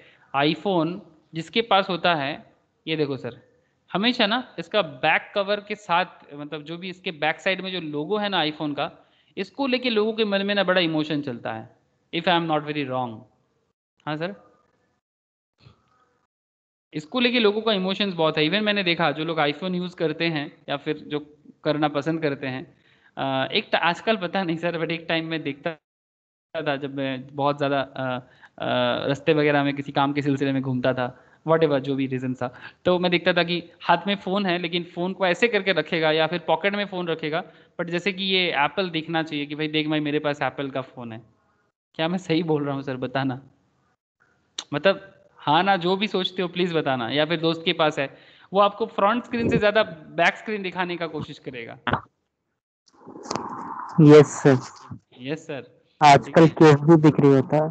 आजकल केस भी बिक्री होता है इसी के कारण ना, ताकि लोगों को दिखाने के लिए कि देखो भाई मेरे पास एप्पल है, बट वो एप्पल है नहीं, अंदर कोई दूसरा फ़ोन है। मतलब this is called trademark value sir. ये एप्पल का क्या है? ट्रेडमार्क है, ठीक है। बट इसी ट्रेडमार्क का कितना वैल्यूएशन हो गया सर लोगों के मन में, ठीक है, इसी को बोलते हैं ट्रेडमार्क। इस ट्रेडमार्क को अगर आज एप्पल किसी दूसरे को सेल करने जाए ना, बहुत वैल्यूएशन होगा इसका। लेकिन क्या ये ट्रेडमार्क कोई छूने वाला प्रोडक्ट है सर? कोई आप छू सकते हो क्या? आपको बस इसको फील कर सकते हो आप। तो हर एक बिजनेस का एक अपना ट्रेडमार्क होता है।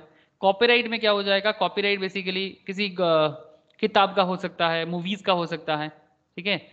कॉपीराइट किताब का होता है, मूवीज का होता है। जैसे कॉपीराइट लेके मैं एक अच्छा एग्जांपल आपको मुझे याद आ गया। एक मूवी आया था, दोनों मूवी ध्यान से सुनना। पहले मैं बंगाली मूवी का नाम लिखता हूँ।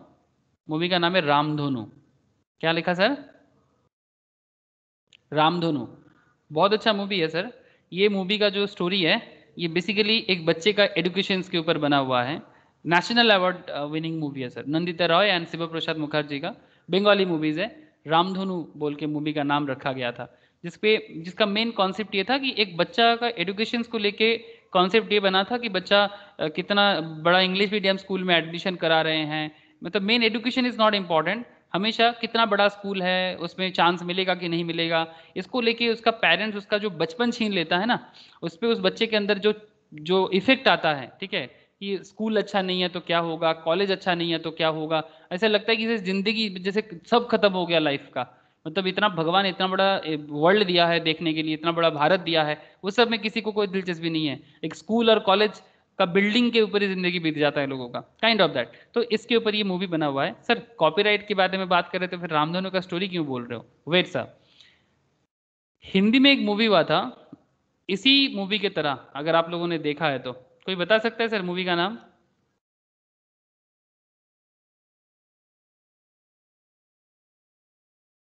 सर मूवी का नाम है Hindi medium. The great actor गुजर गए सर, गुजरने से पहले से ही ग्रेट था, बहुत ग्रेट माना जाता है सर, इरफान खान। हाँ सर, नाम तो सुने होंगे, है दादा। है ना? Yes sir. हिंदी मीडियम। ये मूवीज का कहानी भी सेम टू सेम है, सेम टू सेम कहानी है। आप देख सकते हो यहाँ पर भी माँ मतलब पेरेंट्स एंड उसका बच्चा, और यहाँ पर भी अगर आप देखो, ये देखो सर, पेरेंट्स और उसका बच्चा। Look here, this one and this one same नहीं है क्या? क्या सर, देख पा रहे कि नहीं देख पा रहे? सर आप लोग समझ पा रहे कि नहीं पा रहे, बोलो। हेलो, अरे इमेज से कुछ तो समझ में आ रहा है कि सिमिलर काइंड ऑफ है, बट सर ये हिंदी मीडियम जो बनाया सर, ये क्लेम किया कि ये कॉपी नहीं किया है। ठीक है, हिंदी मीडियम का जो डायरेक्टर है, जो स्टोरी राइटर है, इनका मानना है कि ये रामधनु को कॉपी नहीं किया है। बट रामधनु पहले बना था, मुझे पता है, मैं दोनों मूवी देखा। रामधनु पहले बना था, तो रामधनु का जो डायरेक्टर्स हैं, जो भी टीम है, इनका मानना है कि, और ऊपर से ये नेशनल अवार्डेड मूवी है, तो इनका मानना है कि ये कॉपीराइट है। अगर आप बनाना चाहते हो तो उसके लिए आपको परमिशन लेना चाहिए। मुझे बाद में पता नहीं इसका केस कुछ बना कि नहीं बना। तो कॉपीराइट क्लेम किया था रामधनु टीम ने कॉपीराइट क्लेम किया था और बोला था कि अगर आप हमारा स्टोरी कॉपी कर रहे हो तो आपको हमें कॉपीराइट देना पड़ेगा, बिकॉज ये स्टोरी ऑलरेडी एक अपना नाम कमा चुका है और जिसका हकदार कोई और है। तो अगर आप सेम स्टोरी रिपीट करना चाहते हो किसी दूसरे लैंग्वेज में, so well and good, but you have to pay the copyright amount. या फिर अगर वो रेडी है तो फिर ऑब्वियसली कॉपीराइट वो देने से ही नहीं होगा, आपको उससे पहले परमिशन लेना पड़ेगा कि ऐसा सिमिलर स्टोरी में बना सकता है कि नहीं सकता। अब पता नहीं रियल में एक्चुअली इनका केस का फैसला क्या हुआ था, मुझे ये कहानी अभी पता नहीं है, बट कॉपीराइट क्लेम हुआ था ये मुझे पता है सर। आप समझ रहे हो सर कि कॉपीराइट क्या हो जाता है good sale of goods act में? हाँ सर, हेलो, अरे हाँ ना बोलने से मोटिवेशन मिलता है सर, बोलो तो सही। है ना सर? मतलब मैं समझ पाता कि हाँ जो बोल रहे हैं समझ में आ रहा है या फिर कुछ भी। ओके, तो goods include both tangible goods and intangible goods. Tangible तो आप समझ ही सकते हो, हर तरह का गुड्स टैंजिबल में आ जाएगा, बट इंटैंजिबल में copyright, patent, trademark etcetera, stock, shares, gas, steam, water, electricity and decree of the court are also considered to be goods. Court क्या डिसीजंस देता है उसका जो डिक्री है वो भी गुड्स के अंदर काउंट किया जाता है। ठीक है sir. Goods means every kind of movable property. Goods means every kind of movable property. Other than actionable claim. इतना देर से जो भी पढ़ रहे हैं उसी का समरी चल रहा है sir. Goods means every kind of movable property other than actionable claim, money in circulation. ठीक है, other than actionable claim and money in circulations. हाँ, जो मुझे ये पूछ रहा था, क्या बोलते हैं, विशाल मुझे पूछ रहा था ना, विशाल, कि सर जो ओल्ड करेंसी है उसको क्या करें, ओल्ड करेंसी को क्या करें? Yes sir. तो ये पॉइंट क्या तुम्हें बता रहे कि ओल्ड करेंसी को क्या करना चाहिए? Yes sir. इसका मतलब ओल्ड करेंसी गुड्स में आ सकता है।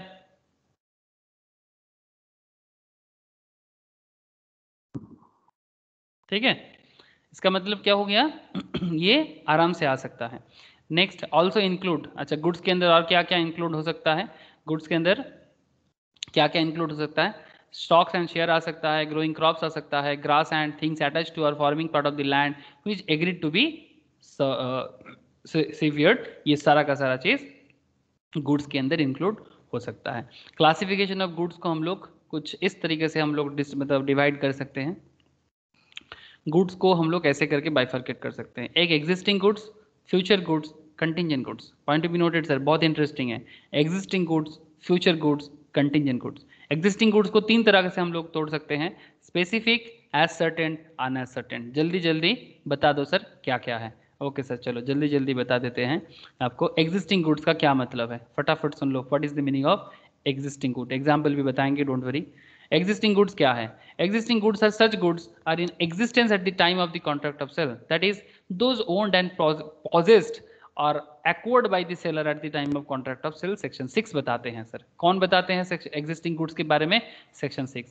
सर सेक्शन याद रखना है? हाँ सर, सेक्शन याद रखना है। सर कैसे याद रखेगा? सर पढ़ने के टाइम पे लिख के पढ़ा करो, याद का मतलब दिमाग की बत्ती जल जाता है।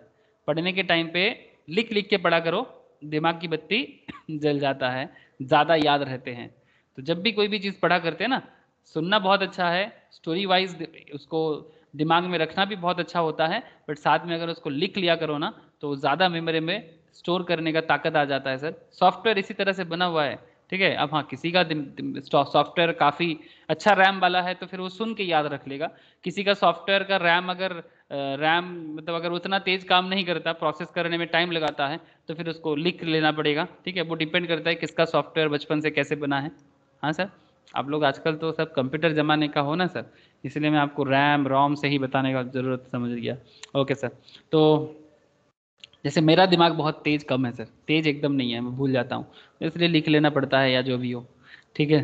तो एग्जिस्टिंग गुड्स में सेक्शन 6 आ गया सर। द एग्जिस्टिंग गुड्स में भी the following kinds, existing goods का भी फॉलोइंग काइंड्स हो सकता है, जैसे कि स्पेसिफिक, हम लोग देखे हैं sir, specific, ascertained, unascertained. Specific goods कैसे होता है sir? Specific goods means goods identified and agreed upon at the time at a contract of sale is made. Section 2 subsection 14 बताते हैं सर स्पेसिफिक गुड्स के बारे में। Goods identified and agreed upon at the time of a contract of sale is made. Example क्या बता रहा है sir? Any specified and finally decided goods like a Samsung Galaxy S7 edge, Whirlpool washing machine और 7 kg etcetera. मतलब जो भी goods आप देख रहे हो वो स्पेसिफिक है। आप मोबाइल फोन खरीदने गए, आप स्पेसिफिकली बोल रहे सर स्पेसिफिक मोबाइल फोन लेना है कि सैमसंग गैलेक्सी S7 एज। आप बात को समझना। वर्लपूल वॉशिंग मशीन 7 kg, आप मेंशन भी कर रहे हो कि कितना kg का वॉशिंग मशीन, वर्लपूल का वॉशिंग मशीन आपको चाहिए, कौन सा सैमसंग का मोबाइल फोन आपको चाहिए, वो स्पेसिफाइड गुड्स में आ जाएगा सर। लेकिन अगर आप दुकान में जाके बोलते हो कि मुझे एक मोबाइल फोन दिखाइए इतना रेंज के अंदर, तब वो स्पेसिफिक नहीं है, ठीक है। तो स्पेसिफिक कैसे होगा? अगर आप स्पेसिफिक चीज़ के लिए जाते हो, जैसे हम लोग कभी भी दुकान में जाते हैं, दुकानदार को हम लोग पूछते हैं कि भैया मोबाइल फ़ोन दिखाना, तो दुकानदार एक सवाल करता है कि कोई स्पेसिफिक कंपनी के बारे में कुछ ऐसा बात है, या फिर तो फिर अगर स्पेसिफिक कुछ आइटम आप नहीं चाहते ना, तो दुकानदार फिर अपने हिसाब से दिखाते हैं कि दादा ये देखिए, दीदी ये वाला आइटम देखिए। स्पेशली कपड़ा के दुकान में हम लोग ऐसे देखते हैं कि कोई स्पेशल कलर ढूंढ रहे हैं, कपड़े दुकान में ऐसे पूछते हैं। मैं ट्रेडिशनल क्लॉथ का जो कपड़ा का दुकान है वहाँ पर जब बचपन में मैं विजिट करता था फैमिलीज के साथ बहुत ज़्यादा उस टाइम पे, तो मैं देखता था वो दुकानदार पूछता था कि दीदी ऐसा कुछ ढूंढ रहे हैं कि इसका कलर ढूंढ रहे हैं आप कुछ स्पेशल, मतलब आपके मन में कुछ है। नहीं तो वो क्या होता है ना, अगर कलर नहीं बोलते हैं ना तो दुकानदार दिखाते रहता है, और जो कस्टमर है वो बोलते थे नहीं नहीं not this one, not this one, ऐसा करके ना सब साइड कर देता है। मतलब वो दिमाग में कुछ स्पेसिफिक सोच के आया है। तो अगर तुम स्पेसिफिक सोच के आए तो फिर दुकानदार को बोलो ना भाई कि मुझे इस कलर के ऊपर दिखाओ। अगर कोई स्पेसिफिक सोच के नहीं आए तो फिर आप दुकानदार को इतना बोलो कि नहीं नहीं मुझे आप दिखाइए, इस ऐसा रेंज है, मुझे इस टाइप ऑफ क्वालिटी के अंदर चाहिए। क्या सर बात सही की नहीं है? कपड़ा वाला एग्जाम्पल सही बोला? हाँ, कपड़ा वाला एग्जाम्पल सही बोला सर। दुकानदार पूछते रहते कि ट्रेडिशनल दुकान में होता है सर? यस सर, साड़ी का दुकान है। साड़ी के दुकान में होता है। थैंक यू सर, पकड़ लिए, थैंक यू सर। एग्जाम्पल 2, अच्छा, A had 5 cars of different models. He agreed to sell his Santro car to B and B agreed to purchase the same car. In this case, the sale is for specific goods as the car has been identified and agreed at the time of contract of sale. आप लोग ये सब चीज़ तो contract में भी पढ़े थे कि कॉन्ट्रैक्ट हमेशा एसर्टेन होना चाहिए। अगर मानो कि A और B के बीच में कॉन्ट्रैक्ट हो रहा था, ए के पास 5 तरह का कार है, ए को पता है, बी को भी पता है। ए बोल रहे कि I want to sell my car, but कौन सा कार भाई? Santro, Mercedes, Alto, which one, Nano, कौन सा कार? 5 कारों में से अलग अलग कंपनी हो सकता है, तो स्पेसिफिक करके दिया I want to sell my Santro car, ठीक है। तो पता चल जाता है कि सेंट्रो कार बेचेगा, तो एकदम सिंपल हो गया। स्पेसिफिक गुड्स एकदम स्पेसिफिकली डिनोट किया जा रहा है। Now point comes to ascertained goods. Ascertained कैसा हो गया सर? स्पेसिफिक तो आप लोग समझ गए, एकदम बहुत अच्छे से, इजी पॉइंट था। Ascertained goods are those goods which are identified in accordance with the agreement after the contract of sale is made. The term is not defined in the act but has been judicially interpreted. In actual practice, the term ascertain goods is used in the same sense as specific goods. When a firm, a lot or out of large quantity of unascertain goods, the number of quantity contracted for is identified. Such identified goods are called ascertain goods. Say for example, a wholesaler of cotton. अरे वाह, आज cotton का example दे रहे थे और cotton यहाँ पर भी आ गया, मुझे पता नहीं था सर। आज मैं आप लोगों को गुजरात का कॉटन फैक्ट्री में लेके गया था, यहाँ पर भी कॉटन आ गया। चलो सर, बहुत अच्छा बात है, कोइंसिडेंस हो गया मेरे साथ। Okay. A wholesaler of cotton has 100 bales in his godown. He agrees to sell 50 bales and these bales are selected and set aside. Wholesaler के पास गोडाउन में 100 बेल्स है। बेल्स क्या होता है सर? कॉटन का बेल्स ऐसे होता है, कॉटन का बेल्स ऐसे देखने में होता है। जो लोग बेल्स ऑफ कॉटन देखे हो, इससे पहले भी मैं क्लास में मोस्ट प्रोबेबली दिखाया था कभी, कॉटन का बेल्स जो इंडस्ट्रियल लेवल में यूज होता है ना, बेल्स ऑफ कॉटन।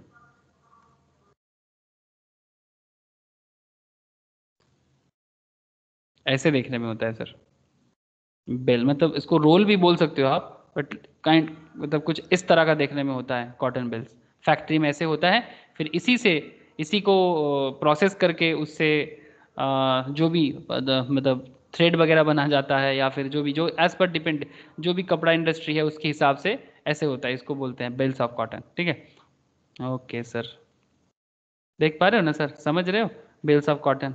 ये देखो, ये एक्चुअली कॉटन के खेती में ही दिख रहा है, मतलब जो कॉटन का एग्रीकल्चर होता है वहीं पर देखो उसको कलेक्ट किया गया और फिर उसको ऐसा रोल बनाया गया। देख पा रहे हो क्या आप लोग?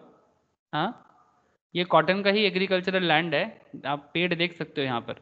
ठीक है, और उसी में उसको बेल बना के रखा गया है, उसी के अंदर ये देखो सर, उसी के अंदर इसको बेल बना के रखा गया है। नॉर्मली जो मिट्टी जिसको हम लोग ब्लैक सॉइल बोलते हैं, ब्लैक सॉइल में कॉटन प्रोडक्शन बहुत अच्छा होता है। मोस्ट प्रोबेबली कल किसी के साथ मेरा बात हो रहा था, कॉटन प्रोडक्शन कैसे मिट्टी में अच्छा होता है। ब्लैक सॉइल इंडिया में जो डेक्कन ट्रैप एरिया है, डेक्कन ट्रैप मतलब सर ये वाला जो मैं आपको बता रहा था, यहाँ पर बहुत अच्छा कर्नाटका, गुजरात, महाराष्ट्र एंड मध्य प्रदेश का कुछ एडजॉइनिंग एरिया है जो कॉटन बनाने में बड़ा फेमस है सर। ओके सर, तो basically a wholesale of cotton has 100 bales in his godown. He agrees to sell 50 bales and these bales were selected and set aside. On selection, the goods become ascertained. In this case, the contract is for the sale of ascertained goods. As the cotton bales to be sold are identified and agreed after the formations of the contract, it may be noted that before the ascertainment of the goods, the contract was for the sale of unascertained goods. मतलब बहुत simple है। Ascertain मतलब आपको पता है कि कितना amount है, जैसे गोडाउन में 100 बेल्स है बट उसने एग्री किया कि मैं 50 बेल्स सेल करूंगा। ऐसा नहीं बोला कि मैं बेल्स ऑफ कॉटन सेल कर दूंगा, कितना बेल्स कुछ बताया नहीं, तो फिर वो अनसर्टेन हो जाता। यहाँ पर पता है कि ये wholesaler of cotton has 100 bales in his godown and he agrees to sell 50 bales and these sales were selected and set aside. उसको अलग करके रख दिया कि ये 50 बेल्स ऑफ कॉटन मेरा सेल हो चुका है, या फिर एग्रीड टू सेल के कारण किसी के लेने के लिए बोल दिया तो वो साइड कर दिया।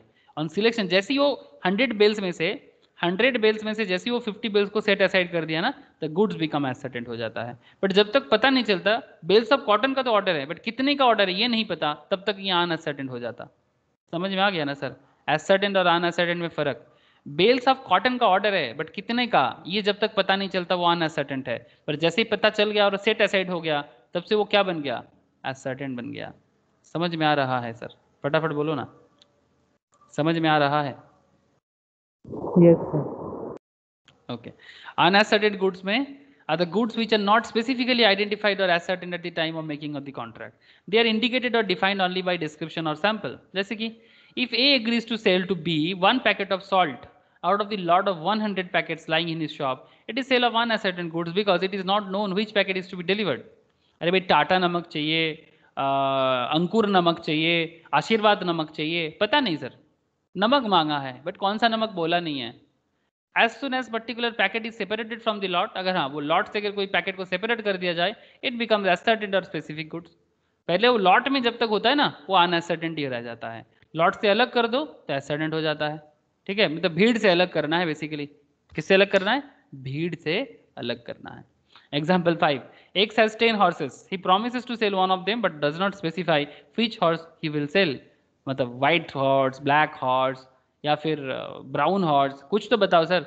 जब तक नहीं बताओगे अनएसर्टेंट है। It is a contract of sale of unascertained goods. हो सकता है अगर बायर और सेलर में एग्रीमेंट एकदम प्रॉपरली बना है कि भाई घोड़ा चाहिए, कौन सा घोड़ा पता नहीं, कुछ भी देने से चलेगा। ठीक है, बन्नी चाहिए, अरे खरगोश का बात कर रहा है, बन्नी चाहिए, व्हाइट बन्नी चाहिए, ब्लैक बन्नी चाहिए, ब्राउन बन्नी चाहिए, डजंट मैटर। ठीक है, बन्नी चाहिए तो बन्नी चाहिए। ठीक है, अनएक्सीडेंट हो सकता है बट हाँ कुछ भी होने से चलेगा। ये डिपेंड करता है बायर और सेलर के बीच में कैसा कॉन्ट्रैक्ट चल रहा है। Okay, now most important concept, मतलब बहुत इंपॉर्टेंट भी है और बड़ा मीनिंगफुल है सर। इंपॉर्टेंट भी है, मीनिंगफुल भी है, और इसी को लेके रिसेंट टाइम में पॉलिटिकल इश्यूज भी है सर। इसी को लेके मार्केट में पॉलिटिकल इश्यूज भी है सर। क्या बात करते हो, फिर से पॉलिटिक्स खींच रहे हो सर आप लोग ना। Chartered accountant, cost accountant, CS बन रहे हो आप लोग ना। ये पॉलिटिकल इशू से डरने वाले में से नहीं बनना चाहिए सर। आप लोग इंडिया का टॉप क्लास कॉमर्स प्रोफेशनल बनोगे तो फिर आपको समझना होगा मार्केट में क्या चल रहा है। सही गलत का विचार आप अपने मर्जी से कर लेना, उसमें बात नहीं है, बट सीरियसली फ्यूचर गुड्स के बारे में बात करने जा रहे हैं सर। क्या बात? Future goods. What is this meaning of future goods? देख लो, Future goods means goods to be manufactured or produced or acquired by the seller after making the contract of sale. Section 2 subsection 6 point to be noted sir. Section 2 subsection 6. A contract for sale of future goods is always an agreement to sell. This is agreement to sell, not the sale. Goods अभी तक बना नहीं जो है, मतलब goods अभी तक ना बना, मतलब नहीं बना है सर. गुड्स बनेगा, बन रहा है फैक्ट्री में या फिर लैंड में, मतलब जहाँ पर एग्रीकल्चर हो रहा है. जब तक बनेगा नहीं, नॉर्मली मैं जितना जानता हूँ, जैसे कि पैडी का बात मैं कर रहा था, चावल लगाने के बाद चावल बनने में 3 से 4 महीने का टाइम लगता है. सीरियसली. कॉटन का भी बोल सकते हैं. कॉटन जैसे यहाँ पर आप देख सकते हो, कॉटन का पेड़ था, उस पर कॉटन लगाया गया है, ठीक है, फिर वो बनेगा, फिर उसका ऐसे बेल्स बनेगा, फिर जब वो मार्केट में बिकेगा, ठीक है. तो ऐसा फ्यूचर गुड्स बहुत हो सकता है. जैसे मैं आपको जो ग्रोइंग क्रॉप्स के बारे में बता रहा था, ग्रोइंग क्रॉप्स जो अभी पल रहा है, बढ़ रहा है, ठीक है, अभी इसका पालन पोषण चल रहा है, अभी तक बना नहीं है सर, ठीक है. तो जब बनेगा तब मार्केट में सेल करने लायक होगा. तो सपोज मानो कि आप अगर एग्रीकल्चर लेवल में, सपोज मानो कि आपका एक बड़ा कंपनी है और आप क्या क्या करना चाहते हो, सपोज एक क्या बताऊं सर, सर वो जैसे इंडिया गेट बासमती है ना सर, इंडिया गेट बासमती एक कंपनी है जो राइस बनाते हैं. किस ब्रांड का है, किसी को पता है sir India Gate basmati? India Gate, किसी को पता है सर इंडिया गेट बासमती किस ब्रांड का है? ये तो इसका ब्रांड नेम है.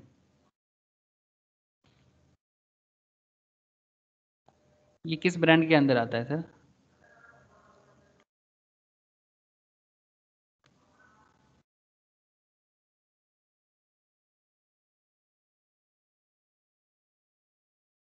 India Gate basmati rice, back side देखने से थोड़ा पता चल सकता है.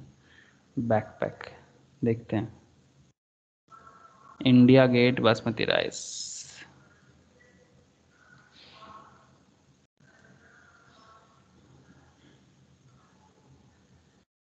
कुछ दिख रहा है सर किसी को? मुझे कुछ दिख रहा है, कुछ KRBL लिमिटेड बोल के कंपनी जैसे कुछ है. India Gate basmati rice. Sir basically मेरा कहने का यही मतलब है कि ये जो भी कंपनी इसको पैकेजिंग करता है और मार्केट में सेल करता है, ये कंपनी एक्चुअली क्या करता है. से फॉर एग्जांपल ये मानो कि ये बासमती राइस का एग्रीकल्चर चल रहा है, तो ये क्या करेगा, ये इसका जिसका भी खेत है ना, उसके साथ कॉन्ट्रैक्ट फार्मिंग कर लेता है. क्या कर लेता है सर? Contract farming. भाई आप खेती करो, आपका जो भी एग्रीकल्चर है, ठीक है, देहरादून वगैरह में, जैसे देहरादून राइस भी बोलते हैं, वो नॉर्दर्न पार्ट ऑफ इंडिया में बनता है, बड़ा फेमस माना जाता है, मैक्सिमम एक्सपोर्ट होता है. तो कॉन्ट्रैक्ट फार्मिंग में क्या होगा, आपका खेत है, आप एग्रीकल्चर कर रहे हो, कंपनी आ गया, वो मार्केट में उस प्रोडक्ट को मार्केट में खुद भी बनाता है और इंडियन मार्केट में भी सेल करता है और एक्सपोर्ट भी करता है. तो जो भी एग्रीकल्चर मतलब उस लेवल में है, जिसको उनको लगता है कि भाई वो उसके मतलब अकॉर्डिंगली प्रोडक्ट को बनाएगा और प्रोडक्ट को बना के उसको देगा. तो ये सपोज मानो कि ये बोला कि मेरा इस चावल को ग्रो करने में, इस राइस को ग्रो करने में हमें 3 मंथ का टाइम लगेगा. तो ये क्या बन गया सर? 3 मंथ का फ्यूचर गुड्स बन गया. तो ये एग्रीड टू सेल वाला प्रोडक्ट हो गया या एग्रीड टू बाय वाला प्रोडक्ट हो गया. एक्चुअली कॉन्ट्रैक्ट फार्मिंग ऐसे ही होता है, जो आज नहीं सर, चाणक्य के टाइम से हो रहा है सर. ये देखो सर, मैं फ्यूचर गुड्स में चाणक्य के बारे में क्यों बात कर रहा हूँ, अगर आपको कभी चाणक्य नीति पढ़ने को मिले ना सर, चाणक्य नीति जिस टाइम पे भारत वर्ल्ड का सबसे मतलब अभी तक का मतलब बहुत बड़ा कंट्री माना जाता था और बहुत रिच माना जाता था. बड़ा मतलब not bye size always, but by actually मतलब इंडिया का जो आप यहाँ पर देख सकते हो, कुछ फॉर्म हो रहा है, आप लोग देख पा रहे हो सर, किस तरह से धीरे धीरे मौर्य एम्पायर बढ़ा था और इसके पीछे इसका बिजनेस मॉडल भी बहुत इम्प्रूव किया था. दिखाई दे रहा है सर? हाँ, ये जिस तरह से यहाँ पर पूरा बिंबिसारा के टाइम में या अजातशत्रु के टाइम पे, जैसे आप देख सकते हो यहाँ पर कि किस तरह से धीरे धीरे पूरा भारत में वन इंडिया कॉन्सेप्ट बना था. और ये वन इंडिया कॉन्सेप्ट में you can see it here, धीरे धीरे पूरा भारत रेड हो गया है, ठीक है. तो ये एक तरीका है, जैसे ये मगधा, ठीक है, ये देखो, फिर ये राजगृह मतलब सर आज का जो राजगीर है, जो झारखंड बिहार में आता है राजगीर, ठीक है, पाटलिपुत्र राजगीर. तो इस तरह वहाँ से उनका कैपिटल था, फिर वो कैपिटल धीरे धीरे पूरा वर्ल्ड वाइड एकदम ईरान तक, ठीक है, ईरान तक पूरा फैल गया था और कुछ जगह उनको नहीं मिला था.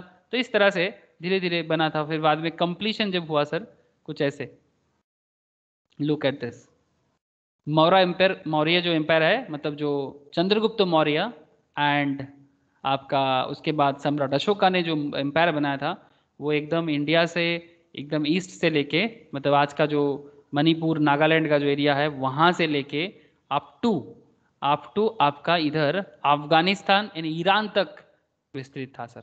ठीक है, तो उस टाइम पे कॉन्ट्रैक्ट फार्मिंग का बहुत चल था सर।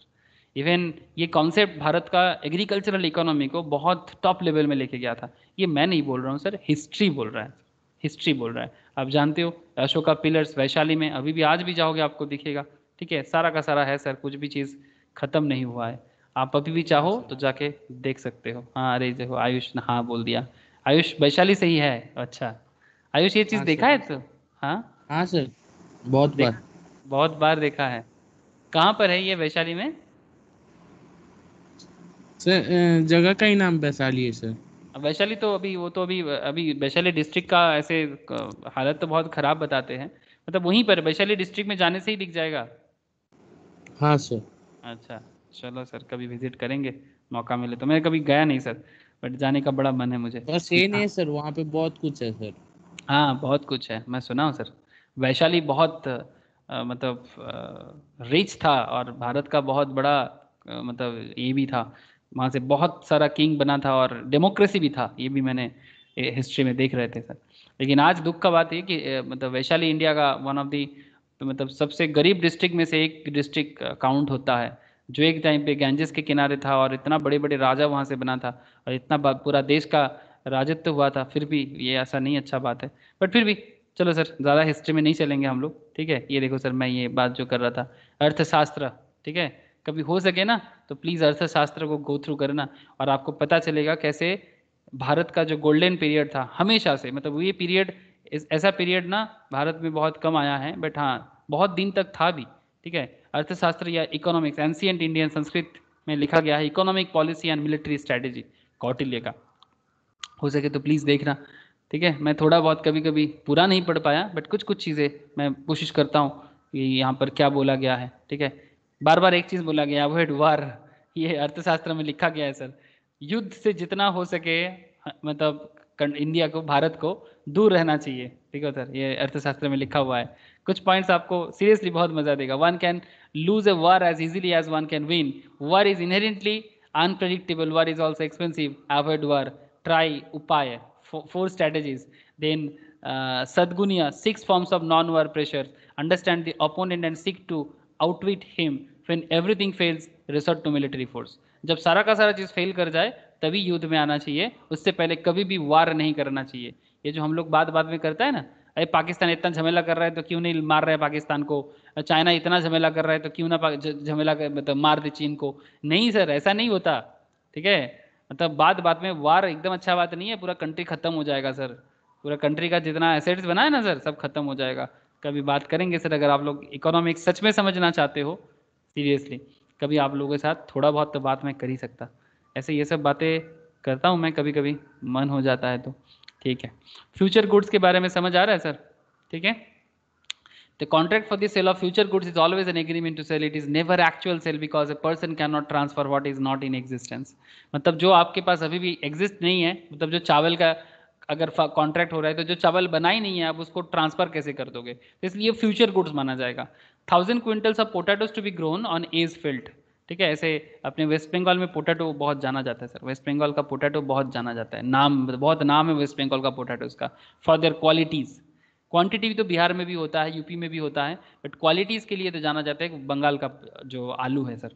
तो 1000 quintals of potatoes to be grown on as field is not illegal, though the actual sale of future goods is not possible. This is an example of an agreement to sell, कि field में आलू का खेती हो रहा है, future में cell होने का बात चल रहा है, जब तक आलू बड़ा नहीं हो जाता, सेल लेवल लाइक नहीं बन जाता। P agrees to sell to Q all the milk that his cow may yield during the coming year। P बोल रहा है कि Q को कि पूरा साल भर में मेरा गाँव मतलब जो गाय है जो काऊ है जितना दूध देगा वो तेरा, ठीक है, खरीदेगा sir. This is a contract for the sale of future goods. तो इस तरह से कॉन्ट्रैक्ट फार्मिंग होता है। इसमें फायदा क्या होता था जानते हो कॉन्ट्रैक्ट फार्मिंग का? कोई मुझे बता सकते हो सर कॉन्ट्रैक्ट फार्मिंग में फायदा क्या होता था? किसका है? मैं एग्रीकल्चर मतलब किसान का बात कर रहा हूँ। ये कॉन्ट्रैक्ट फार्मिंग के बारे में लॉ में भी बता रहे हैं और हम लोग पुराना अर्थशास्त्र में भी देखते हैं, वहाँ पर भी हमें इसके बारे में बार बार सुनने को मिलता है। मैं आपको बस इतना पूछ रहा हूं कि ये कॉन्ट्रैक्ट फार्मिंग इसमें फायदा क्या होता था, इतना बस कितना आपको समझ में आता है 2 मिनट में आप बता सकते हो फायदा क्या है इसमें? सर किसान का लॉस नहीं होता था। लॉस होने का मतलब, हाँ उसका लॉस नहीं होता था, हाँ बहुत हाई प्रॉफिट ना, मतलब ऐसा भी हो सकता है। हाँ और क्या बता विशाल, और क्या पॉइंट बताएगा? लॉस नहीं होता था और बस यही। हेलो, मुझको तो इतना ही पता। ठीक है सर, ये one of the main point में से ये एक है, आप सही बता रहे हो। ठीक है कि किसान का लॉस नहीं होता था, कि वो अगर पहले से इसको कॉन्ट्रैक्ट मिल जाता था ना, तो कैसा कॉन्सेप्ट हुआ करता था, सपोज मान कि बिहार में खेती अच्छा हुआ है, महाराष्ट्र में अच्छा नहीं हुआ है, तो कॉन्ट्रैक्ट फार्मिंग ऐसे भी होता था कि अगर बिहार में अच्छा हुआ है ना, तो अगर महाराष्ट्र का किंग क्या करता था कि बिहार के साथ उनका रिलेशन अच्छा था, तो यहाँ पर जो भी प्रोडक्ट वगैरह अच्छा हो रहा है, लोकल मार्केट को भरपाई करने के बाद जो लोकल राजा देख लेता था, बाकी अमाउंट महाराष्ट्र खरीद लेता था। फिर महाराष्ट्र क्या करता था, उसको गुजरात को सेल करता था या राजस्थान को सेल करता था, ऐसा करके चलता था। ठीक है, मतलब आप ऐसे कर सकते हो कि अगर आपको नॉलेज है तो आप एक मार्केट से सस्ता में खरीद के दूसरे मार्केट में बेच सकते हो, कोई प्रॉब्लम नहीं है इसमें। इसमें इकोनॉमी ओपन हो जाता है, और ये कॉन्सेप्ट बहुत अच्छे मतलब बहुत कंस्ट्रक्टिव वे में यूज़ करता था। और इसमें मतलब जो किसान है, इसका स्पाइनल कॉर्ड हमेशा ऊंचा रहता था, मतलब उसको सम्मान बहुत था किसान का। इसीलिए तो India agricultural based economy always था। इंडिया का पावर एग्रीकल्चर, इंडिया का पावर है, ताकत, हर देश का एक ताकत होता है। हमारा ताकत हमारा एग्रीकल्चर है, सीरियसली मजाक नहीं कर रहे हैं। सऊदी अरब का ताकत उसका तेल है, कुछ दिन पहले ही मिला तेल, 1930s के टाइम पे तेल मिला। अब आप लोग कुछ मूवीज में भी देख सकते हो, ऐसा कहानी बताते हैं। तो जस्ट ज़्यादा पुराने 1900 साल में इसका तेल का भंडारा पता चला, तो सऊदी अरब आज सब दुबई दुबई करता रहता है। ठीक है, अरब अरब करता रहता है, इससे पहले इसका कुछ नहीं था, लेकिन इसका ताकत है। ठीक है, सिमिलरली इंडिया का ताकत है इसका एग्रीकल्चर, जिसके लिए इंडिया ऑलवेज पूरा दुनिया में जाना जाता है। जैसे आप लोगों को पता है यूरोपियन ट्रेडर्स, मतलब जो आपका यूरोपियन ट्रेडर्स, मतलब मैं बोल रहा हूँ कि पुर्तगीज, फ्रेंच, ये लोग इंडिया में क्यों आया था? वो लोग आके सबसे पहले इंडिया का ये वाला पार्ट में आया था सर,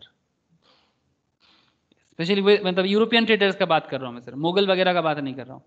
जब से ये इंडिया में, उसके बाद ब्रिटिश भी उनको देख देख के आया, पुर्तगीज को देख के, ठीक है, पुर्तगाल, फ्रेंच, इनको देख के आया। क्यों? और आप लोग जानते हो कि ये जो पूरा एरिया ना, ये this area and also this area, ये जो पुडुचेरी, ठीक है, यहाँ पर कोयम्बाटूर वगैरह, ये सब मसाला के लिए जाना जाता है sir. India is known for their masala, spices. ठीक है, इसी के ऊपर डिपेंड करके सरकार का मसाला बॉन्ड भी है, मतलब सरकार बॉन्ड भी बनाते हैं मसाला के बेसिस पे, इतना वैल्यूएशन है। आज भी भारत वर्ल्ड में मसाला बनाने में नंबर 1 है, मतलब खेती होता है सर, एग्रीकल्चर। तो India is known for this kind of things. ठीक है, तो ये कोई पुराना, बहुत पुराना बात है सर, आज का बात नहीं है। हमारा एग्रीकल्चर का हिस्ट्री 1000 ईयर्स बैक का है सर। तो इसलिए फ्यूचर गुड्स के बारे में जब भी बात होता है ना, तो मुझे ये वाला बात याद आ ही जाता है कि ऐसा कॉन्सेप्ट में बनाया जाता था कि खेती होगा, फ्यूचर में होगा, 3 महीना 4 महीना टाइम लगेगा, बट उसके लिए एक एग्रीमेंट टू सेल का कॉन्सेप्ट बिल्ड किया जाता था। वेरी गुड सर, आप लोगों को समझ में आ गया, ज़्यादा स्टोरी और नहीं सुनने का है। आप लोग बहुत स्टोरी सुन लेते हो कभी कभी।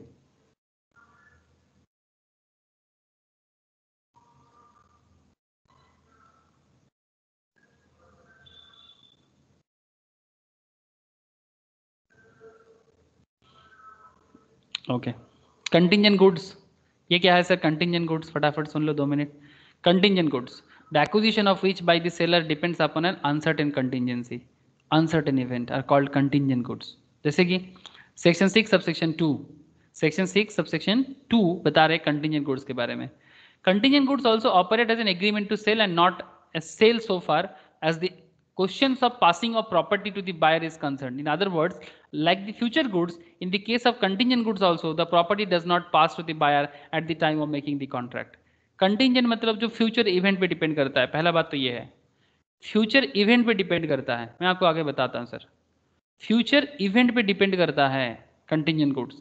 ए agrees to sell to be a Picasso's painting provided he is able to purchase it from its present owner. A agrees to sell B a Picasso painting provided he is able to purchase it from its present owner. मतलब अगर present owner से Picasso का painting खरीद पाए तो वो आपको बेचेगा। मतलब एक कंडीशंस आ गया है सर, एक कंडीशंस आ गया है कि अगर हम खरीद पाए तो ही जाके हम आपको बेच सकते हैं। आप बात समझ पा रहे हो सर? अगर मैं यूरोप से प्रोडक्ट ला पाऊं तो मैं आपको बेचूंगा। कंडीशंस, कंटिंजेंट, फ्यूचर इवेंट पे डिपेंड करता है। ये तो आप लोगों को मैंने कॉन्ट्रैक्ट में भी पढ़ाया, कॉन्टिंजेंट कॉन्ट्रैक्ट, याद होगा आप लोगों को, जो लोग कॉन्ट्रैक्ट पढ़े थे। जो नहीं पढ़ा वो बाद में पढ़ेगा ऑब्वियसली। कॉन्टिंजेंट कॉन्ट्रैक्ट में भी होता था कि फ्यूचर इवेंट पे डिपेंड करता है जो चीज़। जैसे यहाँ पर जो पिकासो का पेंटिंग है, पब्लो पिकासो बड़ा फेमस पेंटर है, नाम सुने हो कि नहीं? हाँ सर, आप लोगों को नाम सुन लेना चाहिए, पाब्लो पिकासो। इनके ऊपर एक सॉफ्टवेयर भी बना हुआ है पेंटिंग का। हाँ, बड़ा फेमस पेंटर माना जाता था पाब्लो पिकासो, स्पेनिश पेंटर था। ठीक है, इनका पेंटिंग बड़ा जाने जाते हैं सर, मतलब दुनिया भर में क्या क्या बना लेता है। ये देखो सर, बाप रे बाप, ये क्या समझ ही नहीं आ रहा है क्या हो रहा है। एक मुंह के अंदर 2-3 और मुंह है, आई डोंट नो कॉन्सेप्ट क्या है। He is the person. ठीक है, ये देखो सर, ये सब पिकासो का पेंटिंग का कुछ है। ये देखो, टिपिकल पेंटिंग है सर, टिपिकल पेंटिंग है। मतलब सोचने में दिमाग खराब हो जाएगा कि क्या बनाने का कोशिश कर रहा था। ओके सर, ठीक है, समझ रहे हो, इतना काफ़ी है। मैं तो समझ नहीं पाता पेंटिंग, मेरा नॉलेज इतना हाई लेवल में जाता नहीं है सीरियसली। आर्ट का शौकीन होना पड़ता है, मेरे दिमाग में नहीं घुसता। मैं काफ़ी दिनों से, ये आर्ट गैलरी में आर्ट होता है ना, मैं कोशिश करता हूँ, कभी विजिट करता हूँ, कभी कभी विजिट भी किया, सोचने का कोशिश करता हूँ कि भाई क्या है इसमें, इसका 1.5 करोड़ का दाम बता रहा है, 2 करोड़ का दाम बताते हैं, क्या है। आई डोंट अंडरस्टैंड, बिकॉज दिमाग में नहीं जाता। मतलब मेरा लेवल ऑफ अंडरस्टैंडिंग उस लेवल में बना नहीं है अभी तक। शायद कभी बनेगा तो मैं समझ पाऊंगा कि क्या है आर्ट में। ठीक है, तो इसका कदर होता है सर, जिसको समझ है वो कर सकता है कदर। ओके, तो कंटीजेंट गुड्स क्या हो गया, समझ में आ गया ना सर? जो फ्यूचर इवेंट पे डिपेंड करता है, कंडीशंस पे डिपेंड करता है। जैसे कि यहाँ पर दिया है sir, P contracts to sell 50 piece of particular article provided the ship which is bringing them reaches the port safely। 50 pieces of particular article, कोई पर्टिकुलर प्रोडक्ट P कॉन्ट्रैक्ट के लिए बोला है कि 50 पीसेस में सेल करूंगा आपको, बट अगर उसके लिए पोर्ट में जो जहाज है जिस शिप में आएगा वो तो सेफली पहुंच जाए, वो अगर सेफली पोर्ट में पहुंच जाए तो मैं सेल कर दूंगा। This is an agreement for the sale of contingent goods, कि अगर जहाज आए तो प्रोडक्ट मिलेगा, जहाज नहीं आए तो नहीं मिलेगा। अगर जहाज बीच सड़क में डूब जाए तो, बीच पानी में, बीच सड़क में नहीं, बीच पानी में, that's all depends. And delivery is forms and derivatives से बात आ गया सर। फ्यूचर एंड ऑप्शंस, ये आप लोगों को मैं फ्यूचर, डेरिवेटिव, बहुत सारा चीज़ बोल रहा हूँ। ये फ्यूचर ऑप्शंस का मार्केट है, जो लोग स्टॉक मार्केट का पढ़ाई करते हैं उनको पता है। ठीक है, जैसे मुझे पता है यहाँ पर कोई कोई है जो ऑलरेडी फ्यूचर एंड ऑप्शंस भी पढ़ा है और मार्केट में इन्वेस्टमेंट वगैरह भी करता है। प्रिया हो क्या? प्रिया, रोशनी, आप लोगों को तो पता होगा फ्यूचर एंड ऑप्शंस मार्केट के बारे में। हाँ सर, ये देखो sir, future and options, derivative, ये सेल ऑफ गुड्स एक्ट में भी इसको जगह मिला है। Just visit NSE's website, national stock exchange. ठीक है, वहाँ से मुझे जस्ट जाना कहाँ है, यहाँ पर मैं व्यू ऑल करूँगा, यहाँ पर आप देख सकते हो फ्यूचर मार्केट कहाँ चला गया, ये देखो सर, एक second, Nifty 50, just visit securities in future and options, F&O। ठीक है, डेरिवेटिव मार्केट के नाम से भी जाना जाता है। मतलब जो स्टॉक मार्केट में ऑलरेडी ट्रेड कर रहा है, इसका फ्यूचर में भी इन्वेस्टमेंट हो सकता है, कॉन्ट्रैक्ट होता है। जैसे प्रिया बहुत पॉपुलर, मतलब प्रिया का एक्सपर्टाइज है इसमें। जैसे कुछ कंपनीज है जिसका करंट ऐसा रेट चल रहा है, वो फ्यूचर में कहाँ तक जाएगा, इसका एक अलग ही कॉन्ट्रैक्ट होता है सर। फ्यूचर मतलब रिसेंट मार्केट नहीं है सर, स्पॉट मार्केट नहीं, फ्यूचर एंड ऑप्शंस मार्केट। बहुत famous companies future and options में काम होता है सर। डॉक्टर रेड्डीज है, सिप्ला है, ब्रिटानिया है, टोरेंट फार्मा है, Hindustan Unilever, Infosys, Dabur, Nestle India. Normal market नहीं है सर, ये स्पॉट मार्केट नहीं है, फ्यूचर एंड ऑप्शंस मार्केट है। आप देख सकते हो securities in future and options. Future में क्या दाम होगा उसका, उसके ऊपर अपने आप को बीड करना होता है। दाम कम होगा, ज़्यादा होगा, उसके ऊपर एग्रीमेंट बनता है। ठीक है, ये थोड़ा अलग लेवल का एक्सपर्टाइज चाहिए इसमें, बट ये भी होता है सर। तो delivery, its forms and derivatives. Delivery means voluntary transfer of positions from one person to another. As a general rule, delivery of goods may be made by doing anything which has the effect of putting the goods in the possessions of the buyer or any person authorized to hold them on his behalf. Forms of delivery following are the kinds of delivery or transfer of possessions. Delivery कितना तरह का होता है? आज जो मेरा है कल मैं किसी और को दे दूंगा। ठीक है, लेकिन डिलीवरी का 3 तरह का मतलब निकाल सकता है सर। डिलीवरी 3 तरह का मतलब से सोच सकते हैं कि डिलीवरी हो गया या नहीं हुआ। याद रखना, actual delivery very important area, delivery concept बहुत इंपॉर्टेंट माना जाता है, घुमा के सवाल करते हैं। Actual delivery, constructive delivery, symbolic delivery. Actual delivery कैसे समझ में आएगा? When the goods are physically delivered to the buyer. Actual delivery takes place when the seller transfer the physical possession of the goods to the buyer or to a third person authorized to hold goods on behalf of the buyer. This is the most common method of delivery. एकदम simple है, मतलब मैं जिसको goods बेच रहा हूँ उसको मैंने गुड्स दे दिया, वो मुझे को पैसा दे दिया, मैं उसको गुड्स दे दिया, या फिर उसके बिहाफ में कोई थर्ड पार्टी को दे दिया जो जिसको वो ऑथराइज किया था। सिंपल बात है, एक्चुअल डिलीवरी। कॉन्स्ट्रक्टिव डिलीवरी कैसा होता है? डिलीवरी का कॉन्स्ट्रक्टिव डिलीवरी का मतलब कैसा हो जाएगा?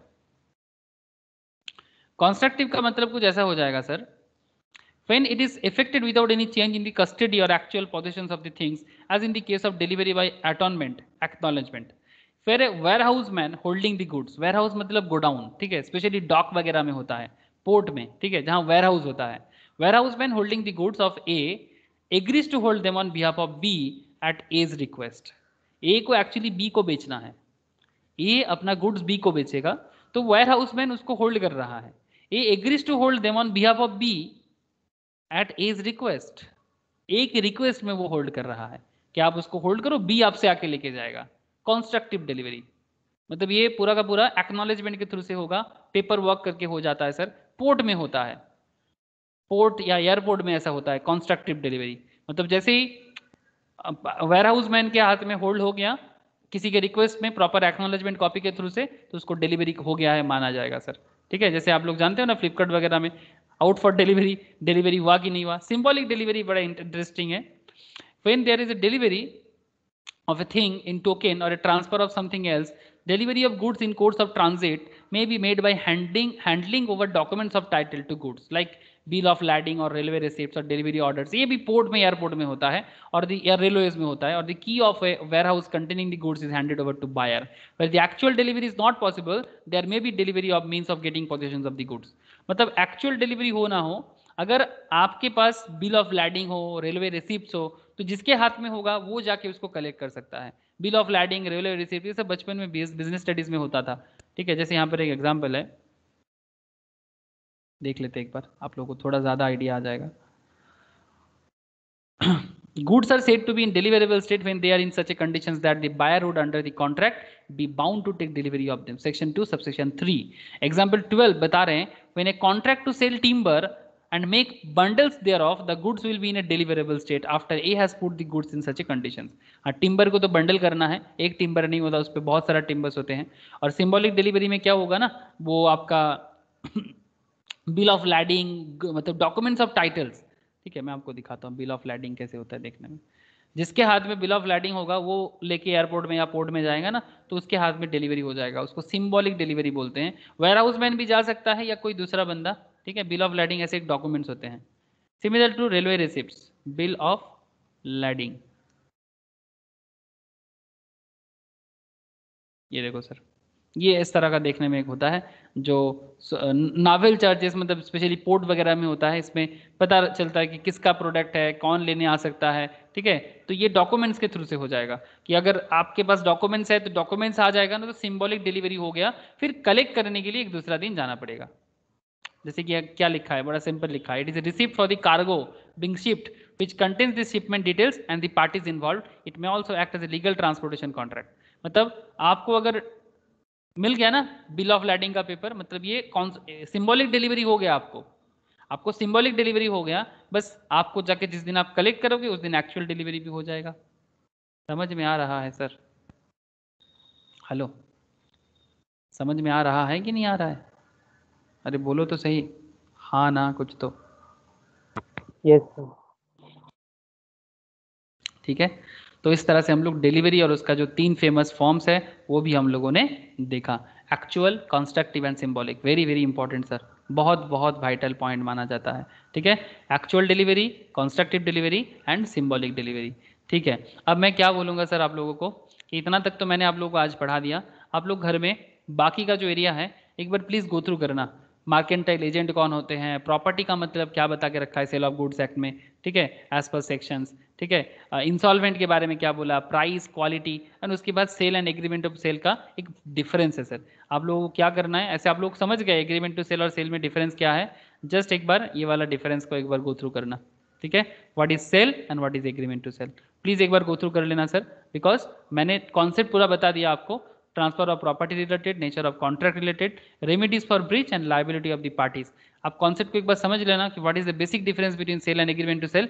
मैं नेक्स्ट क्लास में इसको चर्चा कर दूंगा सर, डोंट वरी। एंड उसके साथ साथ बाकी जो पॉइंट्स है, सेल, हायर परचेस, ये भी एक अच्छा कॉन्सेप्ट है। जो इंस्टॉलमेंट परचेस क्या होता है, हायर परचेस क्या होता है, I will discuss in our next class. I hope आप लोगों को समझ में आ रहा है, एक बार गो थ्रू जरूर करना सर, और फटाफट जितना सवाल वगैरह होता है, जैसे नोट्स में शेयर कर देता हूँ, ठीक है। इसमें एमसीक्यू क्वेश्चंस भी मिलेगा आपको, आप प्लीज़ एमसीक्यू भी प्रैक्टिस कर लेना, अच्छा खासा एमसीक्यूज है, तो प्लीज़ एक बार एमसीक्यू भी प्रैक्टिस करना पड़ेगा, और जो जो कॉन्सेप्ट मैंने बताया वो भी देखना, और जो मैंने नहीं बताया उसको एक बार ज़रूर गो थ्रू करना, ठीक है। फिर नेक्स्ट क्लास में जहाँ जहाँ दिक्कत होगा वो सारा का सारा दिक्कतें चर्चा होगा सर। समझ में आया सर आज का क्लास? आया तो बोलो, ना आया तो भी बोलो, क्लियर है ना? है दादा। Okay, yes sir. ठीक है सर, ठीक है सर। Yes sir. जिनका रिवाइज होना था रिवाइज हो गया, जिनको फर्स्ट टाइम पढ़ना था वो भी समझ गया। साक्षी, आयुष, क्लियर है आप लोगों को? Nibir? Yes sir. Okay sir, yes sir. ठीक है सर, ठीक है। मैं नोट शेयर कर लेता हूँ, आप लोग एक बार खुद से गो थ्रू कर लो और क्वेश्चंस भी एक बार देख लो, फटाफट क्लियर हो जाएगा, ठीक है सर। टाटा, फिर बाय सबको। राक्षी दादा। Okay bye, tata. Bye. Bye sir. Bye. Bye sir. Bye Ayush, bye. Bye sir. Bye.